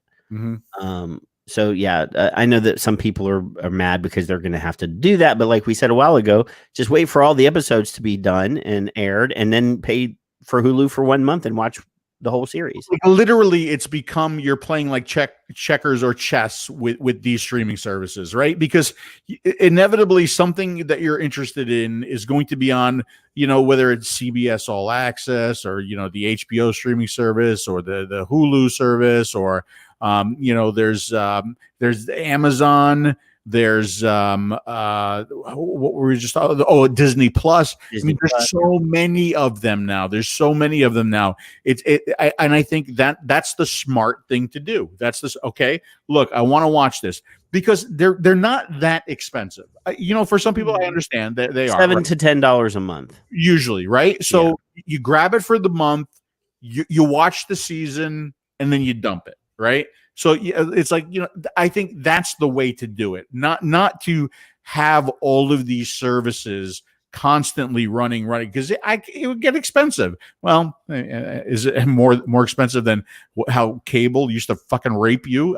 Maybe not. Maybe it might still be cheaper, but of course you still typically have to pay a internet service provider, which typically is your cable guy, and your cable guy, because they know they're not selling you TV service, they bump the price of the internet. Now that's why there needs to be like a really inexpensive, super fast fiber system, right? That like everybody could just get on, and it's just super fast. Because I mean that's my problem here too, right? I have Comcast here, and my download speed is fantastic, right? But my problem is like when I'm doing shows like this, or the DP show, or the Smoker show, or even uploading to YouTube, my upload speed is horrible. It's horrible. Now there's fiber service here, but it's not in my area, so I can't get it through the other service provider. So there really does need to be. I think any internet company that comes around and offers a very, very low cost, high speed internet fiber service is going to clean up. This way we could truly move away from the cable companies, right? Yeah. I mean, I have AT&T internet and DirecTV dish on the house, but I don't ever watch TV anymore. So my wife does, because she's from the Philippines and she wants to watch Filipino shows. So that's the way she gets to watch Filipino channels. But yeah, I mean, my deal is like there's a whole bunch of shows that are going on right now that I didn't even know about because Apple TV has them. And I was like, what? So Ronald Moore, from one of the writers from Star Trek, who was the guy that envisioned the reboot of Battlestar Galactica a decade ago that was so amazing, he's got a TV show on Apple TV that I didn't even know about called For All Mankind. That's an alternate history about the space program. I didn't even know it was on. It's like they're on season 2. I didn't even know that shit. For All Mankind. Okay. All right. And I got to check that out too. And like I see John is saying Spectrum, hate. Cable still bends me over. Victor says, yeah, cable sucks me dry. Yeah. And I get that. And I think that's that's like a no. People know that, like you're they get you by the balls. They really, really do. Right. Until there's more competition out there. They kind of have you by the balls. I'll never even forget. I'm a huge South Park fan. Yeah. Okay? Huge. I think South Park is brilliant. But they've done a bunch of vaping shows too. Yeah, they have. But there I remember a cable episode where basically the cable company, it just kind of panders to you as you're complaining and bitching, and as they're pandering to you, they take their nipples out and they just rub their nipples while it's like totally bizarre, but I understand that. They're basically saying, yeah, we're fucking you and we're enjoying it while we're doing it. You know what I mean? So yeah, they are. They're screwing you. They're screwing you. So yeah, I mean, For All Mankind, there's a Jason Momoa has a series, or is gonna have a series on Apple TV. They're doing Isaac Asimov's Foundation series on Amazon TV, or not Amazon, Apple TV. And I'm like, I didn't even know that Apple TV existed. I mean, I did, but I didn't realize that they were making all these shows. So, I mean, those are the Foundation series and the Momoa series are like coming, like they're not done, they're not out. But you said For All Mankind, they're into the second. For All Mankind is on their second season. All right, now and it's space, so I have to check it out. Well, yeah, it's an alternate history of the space program. So, yeah, I mean, I didn't even realize that it existed until I was looking at what was coming back and what was coming on, and I'm like, shit, how did I miss this? Okay, so I had it wrong before. I said that old Space Force series was 1987. It's actually 1978. Oh. It says the comic adventures that befall a crew of astronauts assigned to a remote military space station called Space Force. How about that? My wife is making a guest appearance through the back door there. I thought I saw something moving. The door moved and she poked her head in, and then she realized that I was on a show. She just got home from work. She actually came in from space because I see space in the door. Yeah. She walked into my space ship here. So, there was a bunch of shows that were on say Netflix or that were done, and there was one that was called V Wars. It's a vampire show that was actually very good. It got canceled. It actually got like a lot of like good press and everything. And you're like, well, these shows, obviously you're not interested in The Witcher because it's got dragons and creatures and fantasy, and that's not your thing. But it was good. I'm just scrolling here now. There's a couple of these that are not out yet. There's some movies here. This one's already out. The New Mutants movie, if you're into the X-Men, that movie's been done for 3 years, and due to all the exploits between the movie studios and stuff, it hasn't been out. It hasn't been released, but supposedly it's coming soon. And it may be one of those things that appears on Disney Plus. Okay. Because it's already, one of the girls from, what's it called? The Game of Thrones is in it. And, there's these actors that, they got a paycheck already. They got to make some money off of this stuff that they paid all this money for. Yeah. I mean, Dune's coming out, and they're actually releasing like stills from that movie, and I am like super excited. I know you don't give a shit about it, but you were talking about but giant fucking dirt worms. Weirdest. It is absolutely one of my favorite books of all time. Spice is life. The spice is life. See, you're what you have the David Lynch movie in your head, and the book is there's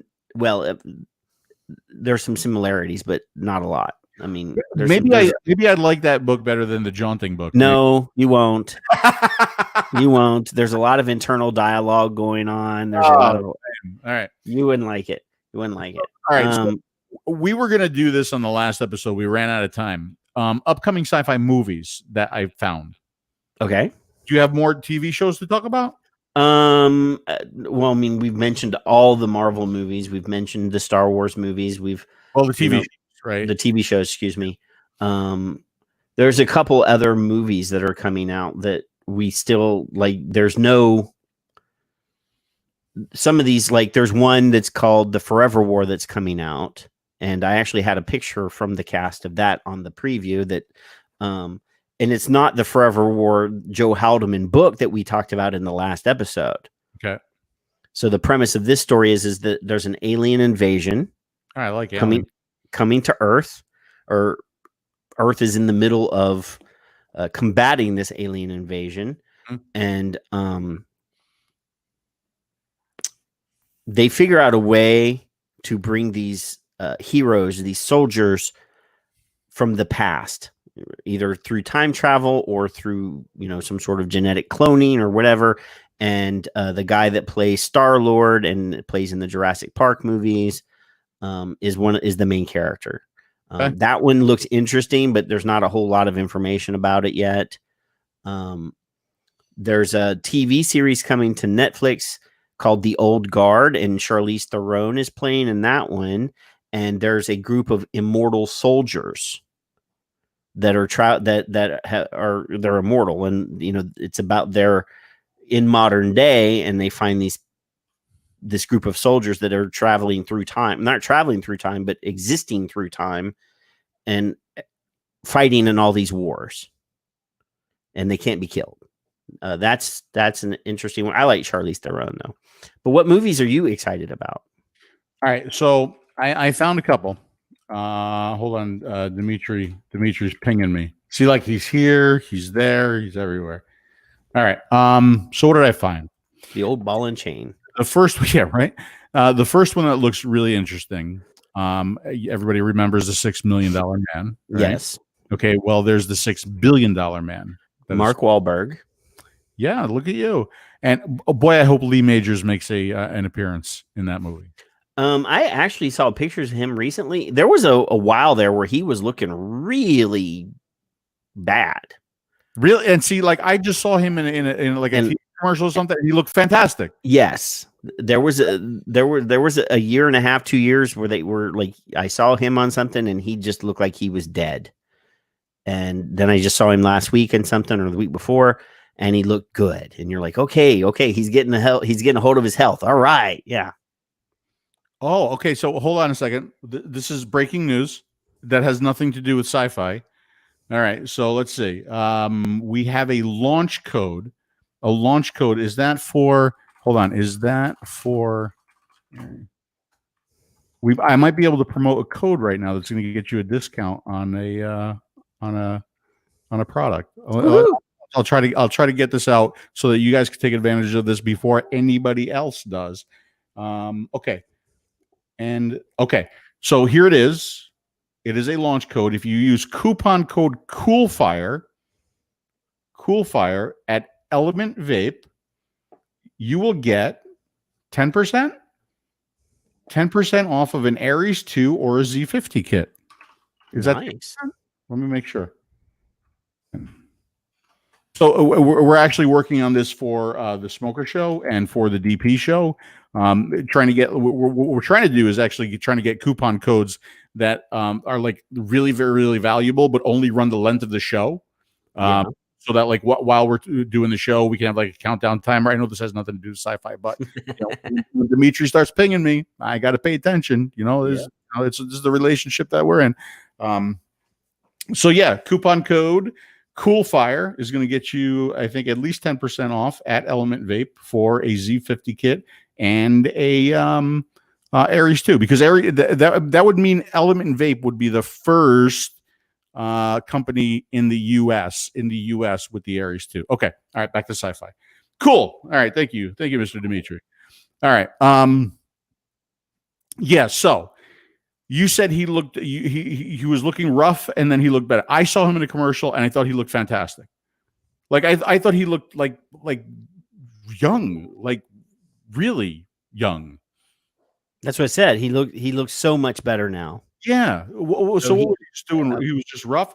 Apparently he was having some health issues or something, and whatever it is, he came out the other side or something, because he looks so much better.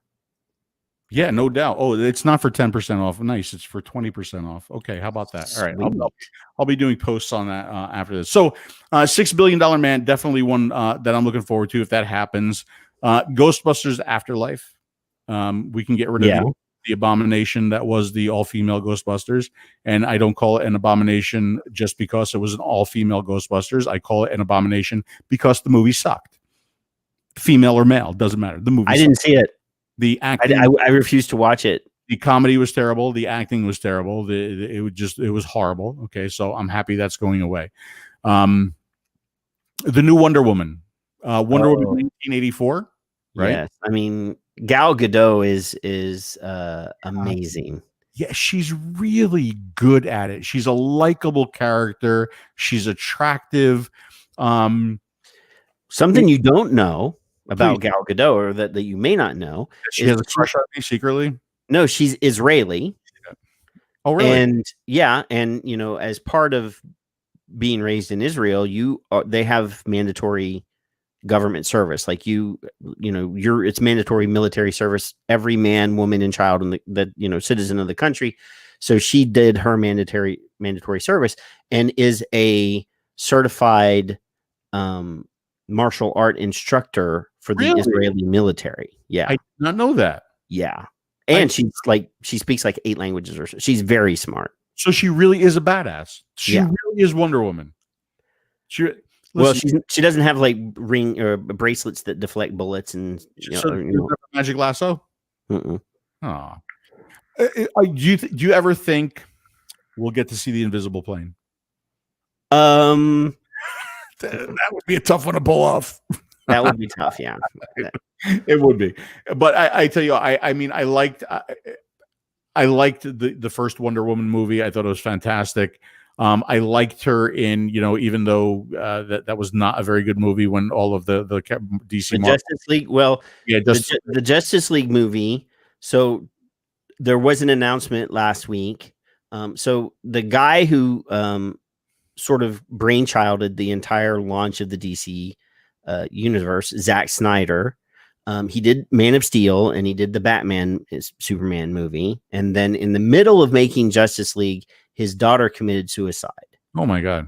So then he stepped away, and they brought in Joss Whedon, who had done the Avengers, who's Buffy the Vampire Slayer, did all that stuff, Firefly, and he completely revamped the movie. In post, they did color corrections, they shifted the color hues, they reshot expansive amount of reshooting, they completely changed the story arc.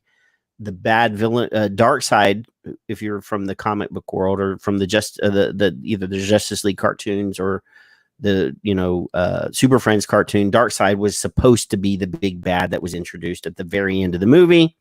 That didn't happen.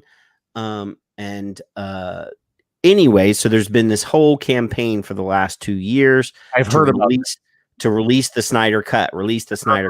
Yes. So, Zack Snyder's a big fan of Vero, which is like a different social media platform, and he did a viewing of either Man of Steel or the Batman v Superman movie, and at the end had a Q&A and made the announcement that HBO and Warner Brothers have agreed to give him money to complete his original vision of the film. Interesting. And they're going to release the Snyder Cut on HBO Max. Cool. Yeah, there's another service that you got to get now. Well, but yeah, I've actually heard about the Snyder Cut. I didn't know if it was going to actually happen, and it sounds like it's going to actually happen. So that's cool. Yeah, the movie wasn't horrible, but I think it could have been a lot better. Well, you could tell that there were too many. There was a different creative vision. Like if you watch the 3 movies that at the time existed, you could tell that there was something different about that last movie, and the whole Joss Whedon had a different creative vision for the movie. And I don't have anything. I like Joss Whedon films. I mean, The Avengers was awesome. The Age of Ultron was awesome. He's great. Firefly, obviously is one of my favorite science fiction movies or TV shows of all time. So yeah, there's that. So that's happening. And there's so that's one of those things is I'm not going to get the HBO Max until there's more than one thing for me to watch on it. But they're doing a Green Lantern. Obviously, now you might like Green Lantern because it is science fiction. It's space cops. Yeah, I mean, I saw the first Green Lantern. No. You just throw that shit away. Ryan Reynolds doesn't even admit making that movie. No, he really doesn't. Yeah. All right, so that's one. There's that BIOS with Tom Hanks that looks interesting. Yes. It almost sounds like a bicentennial man type movie. Yes. Yeah. So I'm looking forward to that. Yeah, I'll tell you what, one of my favorite Marvel movies and characters, don't ask me why, I don't understand why, was Doctor Strange. Oh yeah. I really liked Doctor Strange, and they have Doctor Strange in the Multiverse of Madness coming, right? So and Sam Raimi's going to direct that. Definitely looking forward to that. Yeah, I for some reason, like when I go and I look at like the library of Marvel movies, I keep going back to Doctor Strange. I enjoy watching that. That and Thor Ragnarok. Oh well, Thor Ragnarok was a perfect film. Taika Waititi that directed that movie is one of the directing teams for The Mandalorian. Okay. And he plays the IG-11. Okay. So, yeah, I mean, Thor Ragnarok, and he's doing the next Thor movie as well. Good. Good. Okay. So yeah. Of course, there is Guardians of the Galaxy Volume 3. Okay. Which is really interesting because I remember seeing the previews of the first Guardians of the Galaxy movie going, what is this? Like who like, cause I didn't follow the comics or anything like that. And I'm like, what is this? I'm not going to like this. Who are these characters? I don't know any of them. And boy, it became like one of my favorite movies. But also Chris Pratt he's just a likable guy. I mean, that's why you see him in so much shit now. Right. So really looking forward to Guardians of the Galaxy, but it's not just Chris Pratt. It's all of the actors and the characters. They work well together in the Guardians of the Galaxy. I mean, Dave Bautista is, WWE wrestler, and you're like, every once in a while, one of those wrestlers decides to try to make a movie. Hulk Hogan did it, and you're like, oh, this is a fail. And, a bunch of them did. And then The Rock comes out and like literally becomes an international movie star. Yes. Like huge. And Dave Bautista has done a couple movies, and some of them weren't that great. He was in The Man with the Iron Fist. He is a kung fu movie, and he was in Blade Runner, the sequel of Blade Runner 2049 or whatever it is. He was in that for a little bit, and then he came out and was Drax, and you're just like, that role was made for him. It really was. Like I said, all of those characters work really, really well together. Speaking of The Rock, my favorite Rock movie. This is going to sound really, really weird. If you've never watched it, you got to watch it. Baywatch. I liked the reboot of Baywatch. Don't know why, but it was really good. I enjoyed the hell out of that. Okay. Alien, the Covenant sequel. I hope they do that good. I'm still waiting for kind of a really good Alien movie, like, whether it be like an Alien, the original, which was a badass movie, or Aliens, which was a badass movie in a different way. But give me something good. Give me a good Alien movie, please. Yeah, I mean, after Alien and Aliens, right? Alien 3 had points that were like, okay, this part is good. The Alien Resurrection was awful. Prometheus had its points that was like, oh, this is cool. And then the last one was just like, why? Right.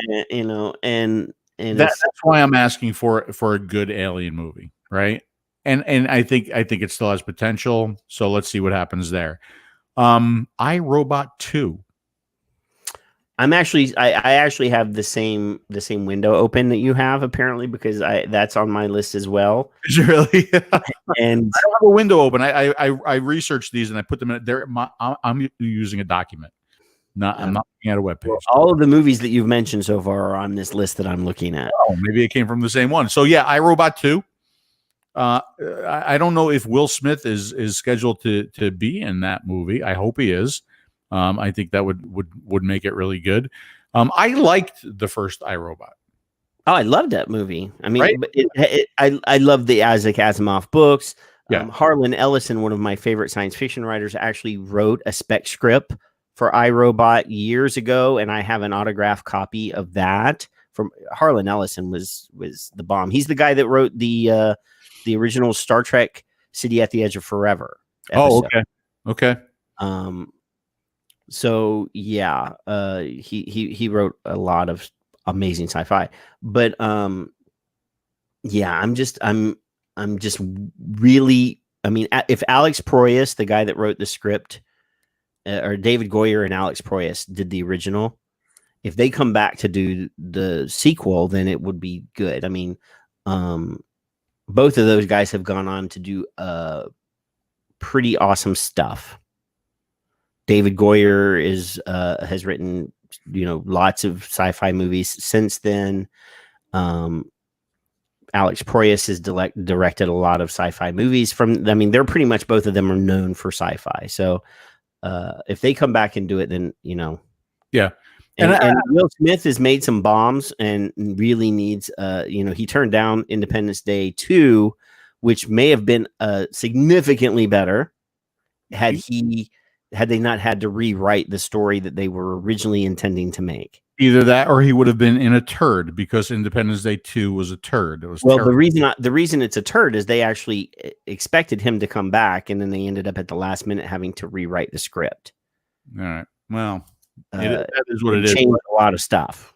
I do wonder, though, iRobot, I wonder if it's going to take off where, like, Sonny is the leader of all those old robots. It'll be interesting to see where they go with the movie. All right. So, and I think this one we talked about in the last episode, because I got a special place in my heart for this movie, and it's the remake or the reinvention of the movie The Black Hole. I haven't seen anything about that, so tell me about It's the black hole. All I know about it, all I've read about it is it's a reinvention of the 1979 sci-fi movie of the same name. That's all the information that I have on it. Could be really, really cool. Or it could be a disaster. Could be a disaster. And, I just found something. So the guy that directed Oblivion with Tom Cruise, which I like. Visually, that movie was amazing. And audibly, for some reason, the sounds in that movie I really liked. And that was a downer of a movie at the end anyway. But Joe Kaczynski's his name.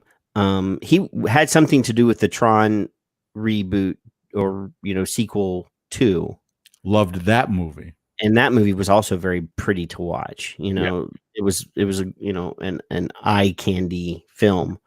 I mean, and there's a lot of possibility, and I love that story. As soon as you mentioned it on the first episode, I went and watched it on Disney Plus because I was like, oh yeah, I haven't seen that in years. Let me watch that one. So yeah, that's kind of a deal for me. I want to see that one for sure.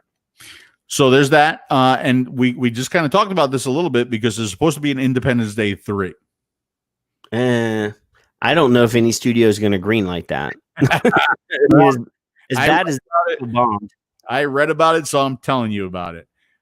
We also talked about and you mentioned that they've been talking about this for a long time, is turning Rendezvous with Rama into a movie, right? Yeah. And then the last one, which I think this could be really cool, right, is RoboCop Returns, depending on what they do with it, right? Because the original RoboCop was cool because it was campy, one part like, I'll buy that for $1. Right, one part gore, right? But there was also, and they started touching on it, which was interesting. It was like the man fighting with the machine, right? Yeah. And so, I mean, I would like to see RoboCop Returns, but I would like to see it be maybe a little bit darker, maybe a little bit more serious, because I didn't like the RoboCop reboot that much. I think what I liked most about that movie was when they peeled him apart and they showed like what was left of him, and he was like, oh my god, So it was definitely a special effect. I mean, obviously the effects that we have now are amazing and cheaper compared to right. I mean, obviously, the Avatar films, they're shooting like 3 of those essentially back to back. Well, they have to.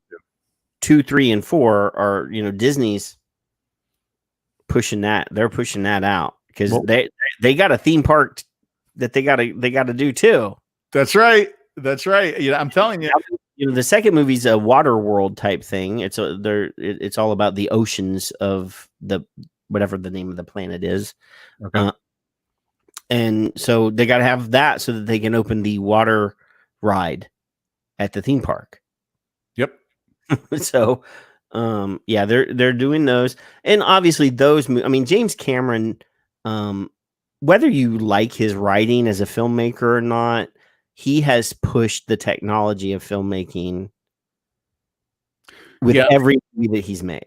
I agree. He's a little bit of a Lucas in that way. I think so. Right. For Terminator 2, they essentially created the technology to be able to, digitally put in stuff. They created the whole method of doing with the morphine. You remember the morphine from when? They created a lot of technology for that. And then with Avatar, they created a lot of stuff for that digital stuff. The vegetation, the textures, all of that. You might not like the film, but you look at it and you go, okay, they filmed this whole thing on green screen. Yeah. No. Yeah, I agree with you there. Mocap and green screen. They did rape the dragon, though. I believe that they raped the dragon. And what was the other? He did. Battle Angel Alita was another movie. Really cool movie, by the way. And it was a great movie. I mean, he originally was going to make it, but then Robert Rodriguez ended up making it under Cameron Studio, and they're actually they're actually developing a sequel. That's going to be a franchise. And that's a manga. That's a Japanese comic series. That's a manga series. So yeah, and Chris is asking if there's going to be an Aquaman 2. So I was just going to talk about that. All right, go ahead. So yeah, there's going to be an Aquaman 2. They may have to figure out a way to recast the Mira character because the actress Amber Heard is in a lot of trouble. But yeah, they're going to make that movie. If they do an Aquaman 2, can I make a suggestion? Can they slow it the fuck down just a little bit?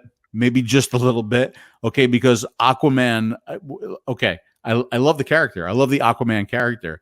There was just too much going on in that movie. We talked about this, right? Yeah. It is a thrill ride, adrenaline filled. Too much. Too much. Like I was watching. I'm like, okay. Just, now. How do they get there? Like, okay, look, I understand, digital effects and everything. Okay, but just like you got to show a little bit of restraint. I think a little bit of restraint. Sometimes it just goes. It's just off the deep end. And I thought, funny that we say deep end when we're talking about Aquaman, deep water, right? Okay, but I just think it could have been done a little bit better if they used a little bit of restraint. It was just too much, I thought. Yeah. Oh, there's one that you might have missed. Well, that's all I got on my list. So what do you have? What do you have for me? Jurassic World 3. Okay. So they're Jurassic World Arcadia. This is the third one. And all of the original actors from the original trilogy, Sam Neill, Laura Dern, Jeff Goldblum, are coming back. Really? Okay. As well as Chris Pratt. Chris Pratt too. Oh, no shit. They're marrying the two franchises. Yeah, that would be the first time that they got together. That would be really, really interesting to watch. Jeff Goldblum has made appearances. He has. In the one of the Jurassic World films. Right, but a very, very lame appearance. Yeah, like he's in Congress giving testimony in Congress. Exactly right. Didn't really play into the movie all that much. So yeah, that movie's supposed to be coming out in 2022, I think. All right, that will be good. And I'm a huge dinosaur guy. And then the King Kong versus Godzilla. I saw that, but for some reason I didn't put it on my list. I want to go back to Jurassic Park for a second. Okay. When the original Jurassic Park came out, that movie was magic. That movie was magic. And there's at I think it's at Universal that Universal has the Jurassic Park ride. That's not Disney. Yeah, it's Universal. It's Universal. Because I just remember because you're in that like the big boat. And you go in the river, and then the Jurassic Park doors open, and it says "Welcome to Jurassic Park," and the music is playing. There was something really, really magical about that movie, but not just the movie and the effects. I'm going to get into a little weird space here. The music and the soundtrack. Oh yeah, John Williams to me is a genius. John Williams has written scores that will stay with us for the rest of our lives. I truly believe that, right? I truly believe, and I know he's up there in years. And I think when we lose him, we're going to lose a lot. That's going to seriously affect me. Just like some of the biggest sound, there's times like, I don't know if it's interesting because I don't know if people who love classical music consider him like a Mozart, like movie snobs. Yeah, right. Exactly. Right. I mean, do you think? But I think music snobs is genius because I'll listen to, like John Williams music, his scores. Mm-hmm. I mean, he's given us Star Wars. He's given us Jurassic Park. He's given us Close Encounters. He's given us Jaws. He's given. There's so many. Spielberg and Lucas kept him in work. Oh yeah. I think even did Indiana Jones. Indiana Jones is another one. Yeah, like the list. That's all iconic. Yes, iconic scores. That you hear and you instantly know where it came from, the movie that it came from. So like we talk about sci-fi, but I think he is a big part of sci-fi. A big part of sci-fi. That he's iconic. He's a gift. He's a gift to mankind. That guy. He's just unbelievable. I mean, oh, Hugh Laurie. You mentioned Hugh Laurie. I wanted to mention because you're talking about music. Hugh Laurie is also a musician, and he's written blues and jazz. He has blues and jazz albums. Mm-hmm. When you go to Amazon, check out some of his music. Really? Yeah. I mean, House was always fiddling around with like the piano or the guitar or whatever on the show. But yeah, he's actually an actual recording artist. Huh. All right. So that's something else that he does that I didn't know about. I was just typing this in because it is 11 o'clock now. Yep. So we're probably going to have to cut this. Well, I think we ran through all the stuff, the shows that I would. We definitely got through everything that I wanted to talk about. There's just a couple things real quick. So The Stand, which is a very timely show.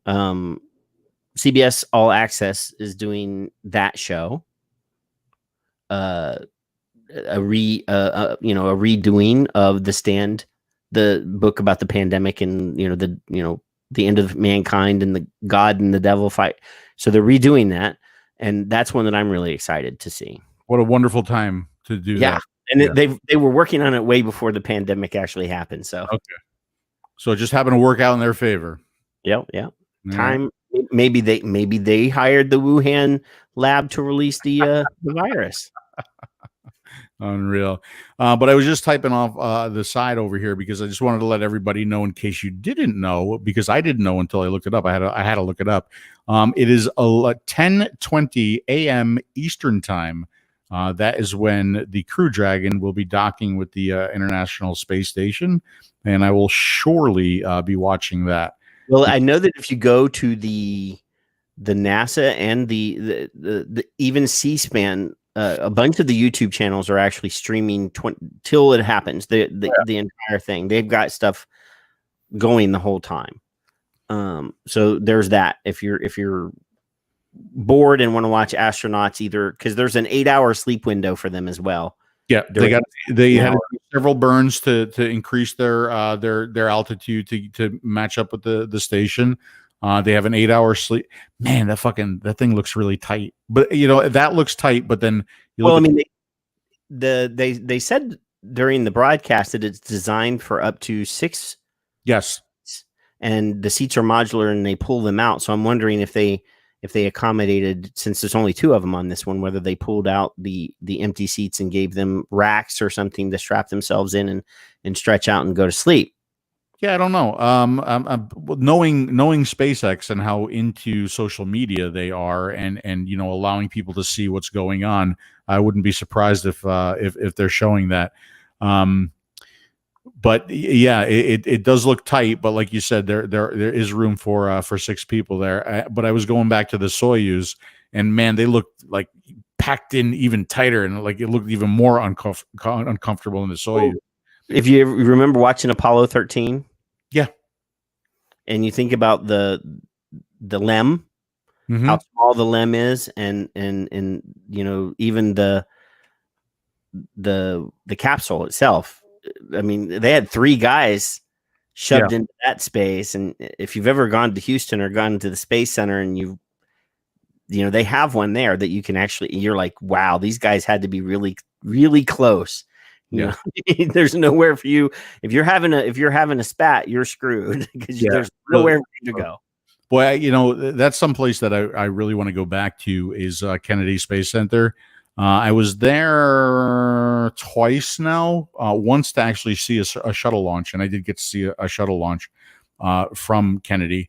But there's several things that you absolutely have to see because when I went to see the shuttle launch, they didn't have an actual shuttle there. Right now they do.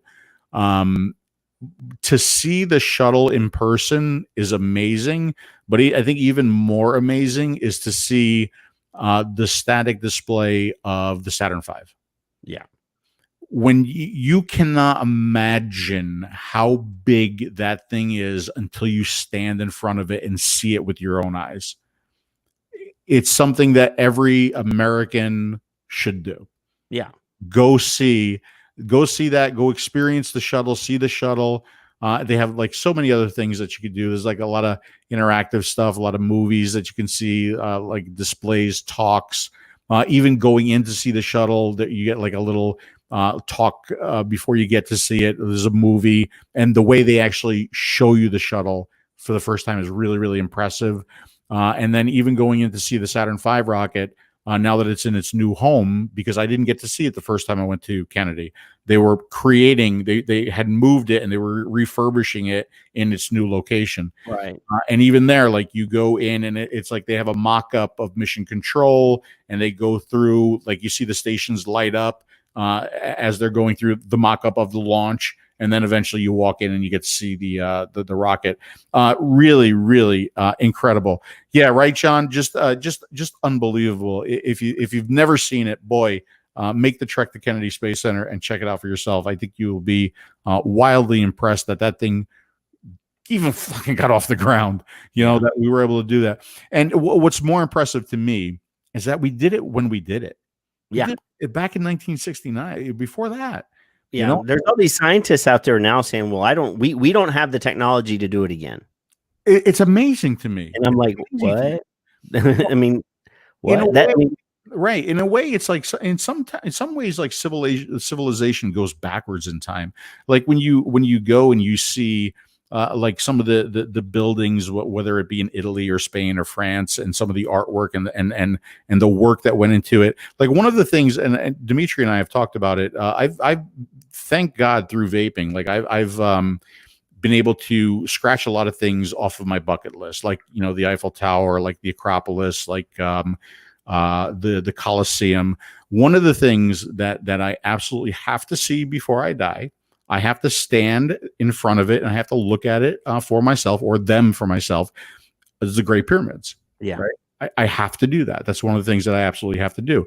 And to think that I forgot how many years it was before we were able to create a structure that was even that tall. Right. Again, it was like decades, like not even decades. It's like there's hundreds of years. It's just unbelievable. So, like in some ways, we progress as a society. In some ways, we kind of go backwards. That's why today it was so exciting for me to see Crew Dragon launch from American soil with Americans on it going to space. And I hope that doesn't stop. I really, really hope that doesn't stop, because, in a world where we seem to be focused on, like the latest cell phone and, just like, oh God, how important is that compared to the exploration of the universe? I think it's not that important. Right. No. So when you see things like Crew Dragon, and when you see science fiction become science fact, I love that. And I hope we see more of that. I've never been to Kennedy, but I've been to Houston probably about 8 times. Okay. I mean, I live in Texas, so Sure. I've never, like I said, I've never been to Canaveral/Kennedy, never been there, but the Houston Space Center is amazing. And they have a shuttle there as well. But the fact that when you go, you pay, you go in, you go through the museum, they have bus tours around the campus. You can NASA is huge in Houston. It's just this sprout. They got buildings everywhere. They take you into this building, you go up down this hallway and up this flight of stairs, and then off of that, and then down the hallway and up another flight of stairs, and you're in the observation room overlooking the command center.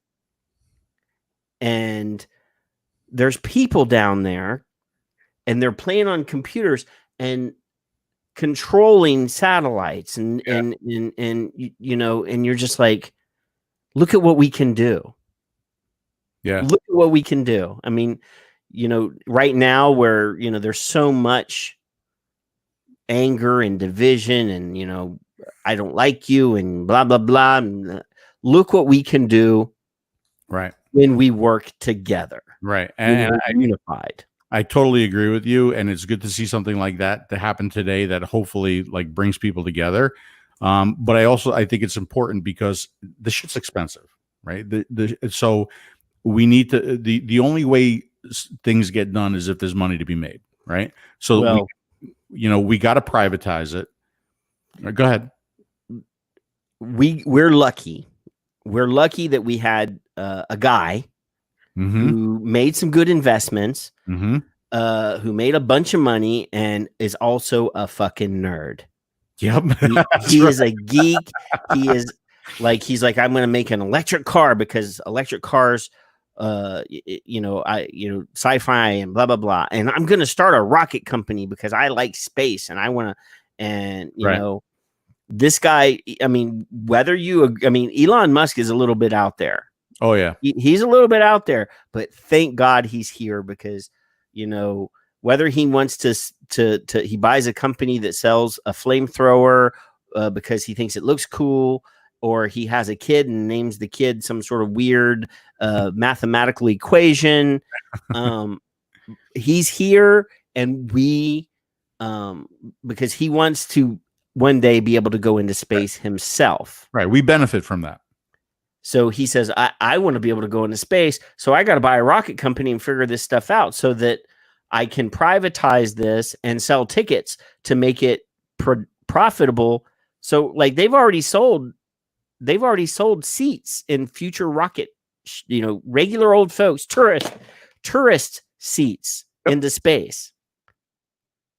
I know. Because he wants to go because he's a nerd like us. And the way he does things is so different. I mean, whereas NASA, like right down to the screw has to have a spec sheet, and it's like so expensive, right? And he's building a fucking rocket in a field somewhere right now, and Starhopper, he's building it in a field, Yeah. And it's he's not afraid to fail, right? He's not afraid if his rocket blows up. He learns faster. Whereas NASA never wanted anything to blow up. They wanted it to be perfect every single time. Don't take any risks. There were no risks, right? Yeah. And Elon takes the risks. And it's like that Space Force. Right. And he learns and he progresses faster because of the way they operate. Right. Yeah. Hey, this is my money. If my rocket doesn't land on that barge the way it's supposed to the first 20 times, we're going to work it out, and eventually they will. Yep. And that's what they did is they tried and failed and tried and failed and tried and failed and learned from each failure. And now they've got it down. They've been running, I think they said 20 consecutive missions to the International Space Station with unmanned with supplies or whatever that they needed to go. And this, they're like, okay, we're ready to send people now. Yep. We've made 20 successful trips with this rocket, with this technology. We're ready to go. And if the whole deal is this mission has to work before NASA will certify it for future missions. So they're going up there. The two astronauts are going to be there for up to 150 days or whatever it is. They're going to do all their experiments. They're going to do whatever their mission is. They have folders and stuff worth of stuff that they have to do. They have an itinerary. This is what you're going to do on this day, so forth and so on. And when they're done, they're going to send that rocket back up. Or no, sorry, the Dragon is going to stay there until they come back. Never mind. Yeah. They're going to get in the Dragon. They're going to turn on the boosters. They're going to puff away from the International Space Station, burn and bring it back. Right. And if that happens, if that's successful, then we're going to be one step closer to going to the moon. We're going to be one more step closer to going to Mars, to other manned missions that we've been delayed this whole time because of the space shuttle failure. And it wasn't a failure. I mean, we sent dozens and dozens of missions. There was just two hiccups. Yep. And that scared Obama enough that he said, we're not going to do it anymore. Yeah. Yeah. I mean, of course, the Crew Dragon, this mission is not a success until the astronauts are home safe. We understand that. And that 150 days is very, very flexible. They might come back sooner. They might come back later. Up to, right? So, we'll see what happens. And I know as soon as they get back and they're safe, they're going to turn around. they're going right back up, right? So I mean, I think that's terrific. By the way, they've got missions scheduled out. They've got everything calendared. When I was at NASA the last time, they had a timeline for their Mars unmanned exploration. The command and control that we got to go to was the Mars group. Okay. And they have everything. They have all the missions named and everything. They have them timed out. This is what we're going to do. We're building. We're developing technology now for 20 missions from now. Yeah. So they've got it, and this rocket, technology from SpaceX and Elon Musk is going to jumpstart a lot of that stuff, I think. I hope so. Like I said, I want to be around to see man land on Mars. I really do. By the way, I don't know if you noticed this, but every now and then a picture of the rocket comes up behind me, and it's when it's horizontal. Okay. Yeah. And when it's horizontal, I don't know why, but Crew Dragon reminds me of the nose of the Space 1999 Eagle. Yeah, it does. It does. There's a picture of it floating around, and somebody posted a meme or a picture with them two side by side. Really? Okay. All right. So it's not just me, because I just noticed it tonight as I'm watching this behind me. Yeah. Okay. I saw it yesterday or the day before. Somebody had posted a picture. It might have been Paul. No shit. Posted a picture. But okay, so we got everything covered. I think we did. We had fun. That was the whole thing, was getting our minds off of all the other stuff. I enjoyed it like I always do. Sometimes it's hard to do these and the Smoker Show and the DP show. But I think I just did a show last night. So all right, there you go.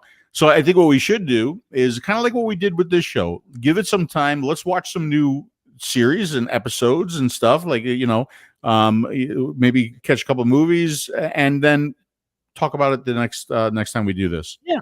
Right? I mean, there's no, like, this is a chill show. This is like, there's no pressure.